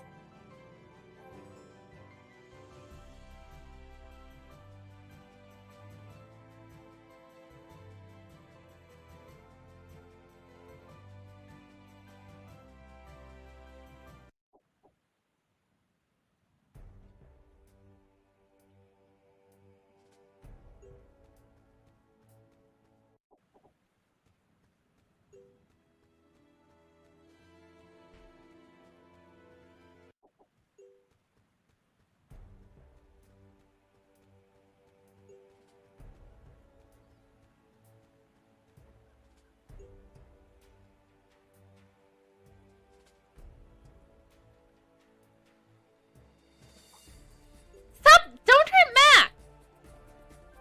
Mac, are you okay? I'm fine. Don't worry. It seems like this adventurer has come from town. I won't let anyone take you from me. Mac growls. Sienna, you and the others have to get on board first. Leave the rest to me. I won't let anything happen to you. I beg you, don't hurt Mac. Can you understand? I wasn't kidnapped. No one's forced me to come here. I came on my own volition. No one here has hurt me. I'm in love with Mac. I want to sail the seas with him. I want to be his navigation officer. I want to pursue my dreams. To let the salty oceans sting my nose, and live a life of adventure. Is that too much to ask?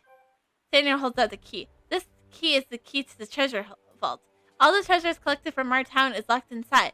Mac plans to return all the plundered items back to the townfolk. If you don't believe me, ask Mac himself. Mac confirms what Selena told you. Max realizes what she told you is true. We are desperately in love. I never asked her to leave her family. She offered. My men like her quite a bit, and regard her as part of the crew. She's a beloved among us. No one would dare to harm her hair on her head. I have given the key to the treasure vault to Sienna. The treasure belongs to the townfolk of Helena. I will return it all to them. I have given order to dismiss the Cat's Eye pirates, and I will give you my word that all of Helena's treasure will be returned to the pirate people. I urge you to trust me, so please leave Sienna be. Mac, I think this is over. You can't be stupid about this. Not all of us want to see the crew disbanded. Beato steps behind Sienna and Max, tense grip.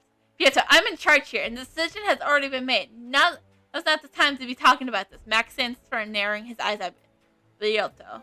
Hey, I don't care about your decision. I'm not here to talk. I'm here to take what's ours. The key to the treasure vault. You dare? If you don't give me that key, I'll have enough followers to help me make more. To take more from Helena. One way or another, I'll get what is owed to me. So you were the one that sent our part of our crew to harass the town. Bruto, you traitor! Just shut up and give me the key. You stupid if you think I'll just hand it over to you, then I'll have to just take it by force. With surprising speed and agility, Bruto brushes his axe towards Sienna, raising his weapon to strike. With a relaxed and reflexes, Mac moves protectively in front of Sienna. His weapons at the ready, he barely manages to block Beato's attack. I will never allow you to harm Sienna. You'll pay for this. The two men fight fiercely, but it's clear Beato will soon overtake Mac. Mac! I don't think Mac is strong enough to take on that big guy. I think I should step in and help out. You are not in agreement. Without hesitation, merely rushes into battle before Beato can finish off Mac. Oh, what is that thing? Beato looks at me merely in surprise, and manages to glance in your way. So you're the one who wrecked my plan over and over again. You'll pay for this! Should you attack this mansion, you'll be attacked by it. I have guns! Ha! Nailed it. Thank you for rescuing us. Beato is skilled and a strong pirate. Has it not been for your help, Mac and I might have Thank you for choosing to believe me. Please, tell me your name. You introduced yourself to Mac and Selena. Nitavia, I'll never forget your help. No matter what happens, no matter where I go, I'll always be grateful for your help. Mac and I are about to leave. Before you go, I would like to entrust this letter to you. Please bring it to my mother in Helena. Tell her I'm okay, and I'm off to pursue my dream. Could you apologize to Lucer for me? I understand his feelings, and I appreciate that he's done so much for me and asked nothing for in return, but my heart belongs to Mac. Lucer will find someone, and she'll be a very lucky girl indeed. Sienna smiles sadly. Sienna, why don't you give this key to Nitavia? Mac nods to her. Sienna smiles wistfully at Mac. This key to the treasure belt and the letter to my mother's are yours now. I know we'll meet again someday. That won't be for a while, though, Sienna.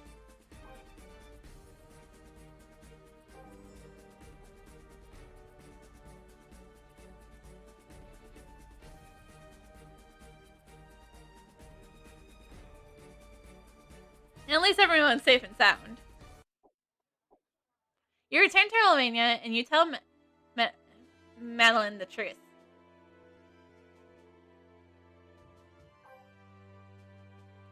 And let's go this way now, because we are working on towards getting our flaming.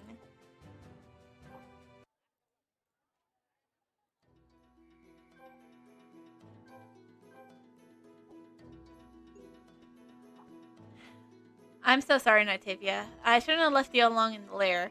But when I saw Sienna has fallen for that filthy pirate, well, I just lost my head. Did you know that feeling? I just feel empty inside. All I could think about was going home. You tell Lucer about Sienna's message. Lucer keeps silent, his head in his hand. Sienna. I know it's hard. But don't worry, you'll find some lucky girl someday. Heck, I might be that lucky girl. I'm kidding, no. We just met. Thank you, Nitavia, for everything. I'll pull myself together, get stronger, and pursue my dreams of becoming a traveling merchant. In time, maybe I'll get beyond this. Pursuing dreams! Achievement. You tell Melodia what happened and give her Sienna's letter and key to the treasure vault. This is not possible. She'll never do something like that to me. Madeline snatches the letter from your hand. After reading the letter, Madeline begins to weep. This is all my fault. I shouldn't have kept her from pursuing her dreams. I held her back, and now she's rebelling. Madeline manages to secure her emotions enough to speak. She inherited my stubbornness, but she also inherited her father's lust for freedom and independence. She'll become a navigation officer, just like he was. It may not be an ideal ending, but at least she's safe and happy. Thank you, Nitavia, for everything. Remember when you asked me to loan you the Star Treasure Chest? Give me a moment. I don't know much about the Starlight Treasure Chest. It was passed down from generation to generation. Madeline pulls out an ornate box.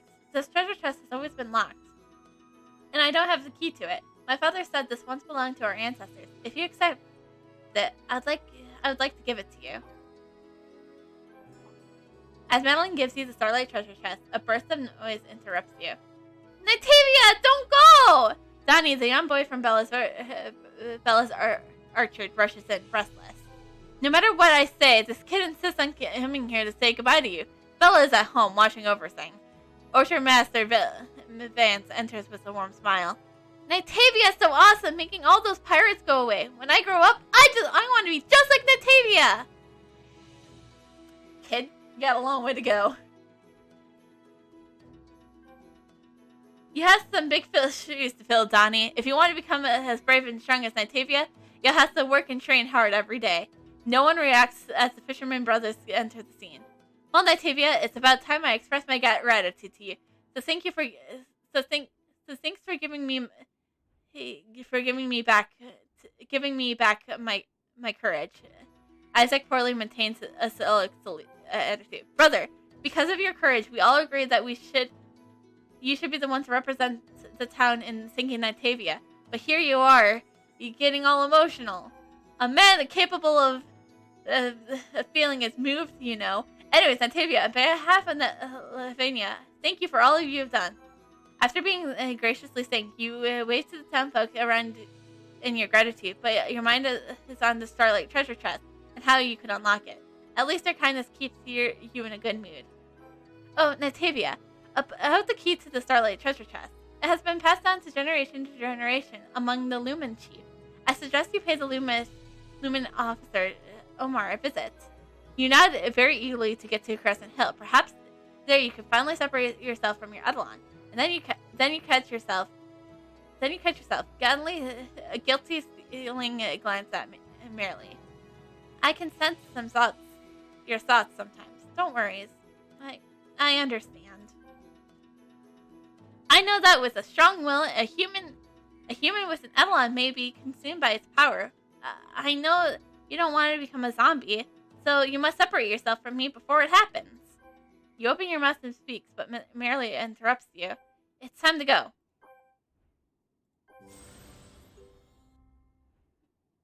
So before we do that, we have I want more back. Okay. Natalia, please wait a moment. Melanie says as she grabs you. I know that you're not one of us townfolk, but you worked harder than any of us to protect Helvania. You stirred up a courage inside all of us. For this alone, I don't know however I thank you. Hearing Marilea's heartfelt gratitude, you hurriedly and wave your hands, and for the moment you don't know how to respond. It's just a tiny thank you gift. Nothing special of valuable, but I do hope it will at least come in handy to you. When Madeline finishes, she pushes a package in your hands. Thanks for the backpack slots. I need them. I desperately need them, actually. Also, so that is where I am going to actually wrap up for today. It's kind of good ending. I kind of was hoping to go a little longer, but yeah, your girl wants to watch the book Foot. So yeah. Before we head up and end with our usual announcements and stuff, Alexa, tell us an interesting fact. Bees never poop in the hive, so during winter, when they mostly stay inside and away from the cold, it builds up. But on warmer days, they all fly out together on so-called cleansing flights to get rid of it, which is cleansing for the bees, but not for whatever happens to be beneath them. Well, there's our interesting fact about bees. Because I'm a Star Wars nerd. And it's like kind of like a nice thing to do with my dad. You know? Anyways, I will be back tomorrow at 6 p.m. Central for more Phoenix Wright Justice for All. And, we have maybe a little something special for Friday night. Actually, it's more of a, we do have something special for Friday night. But I don't want to reveal that yet. I'll be making some promotional stuff for it. Maybe. But I'm kind of excited, you know? I'm a little excited, you know? This game has been on my wish list for like ever, and then somebody in chat decided to gift me it. So I'm a little excited. Anyways, I should probably find someone to raid. So that's something that should be done, you know. Maybe just a little bit. So yeah, always reminder, we do have more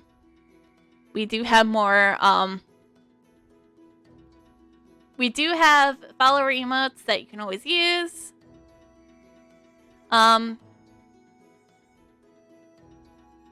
man, they went offline.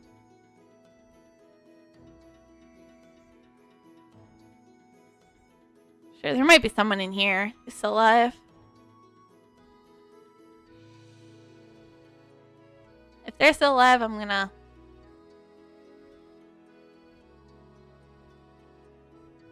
Okay! So, we're gonna head up on MJ Dirkland. So. Oh, wait. His chat's... Okay. So. Hopefully that corrects it. Okay. So yeah, we're gonna raid this fellow here.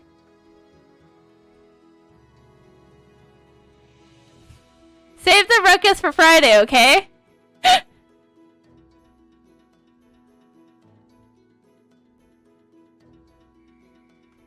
So, yeah. But anyways, I will see you guys on... I'll see you guys tomorrow, 6 p.m. Central. Phoenix Red! We have a trial to get through, you know? Because, you know, cliffhangers. Because I thought it would be a fun cliffhanger, you know?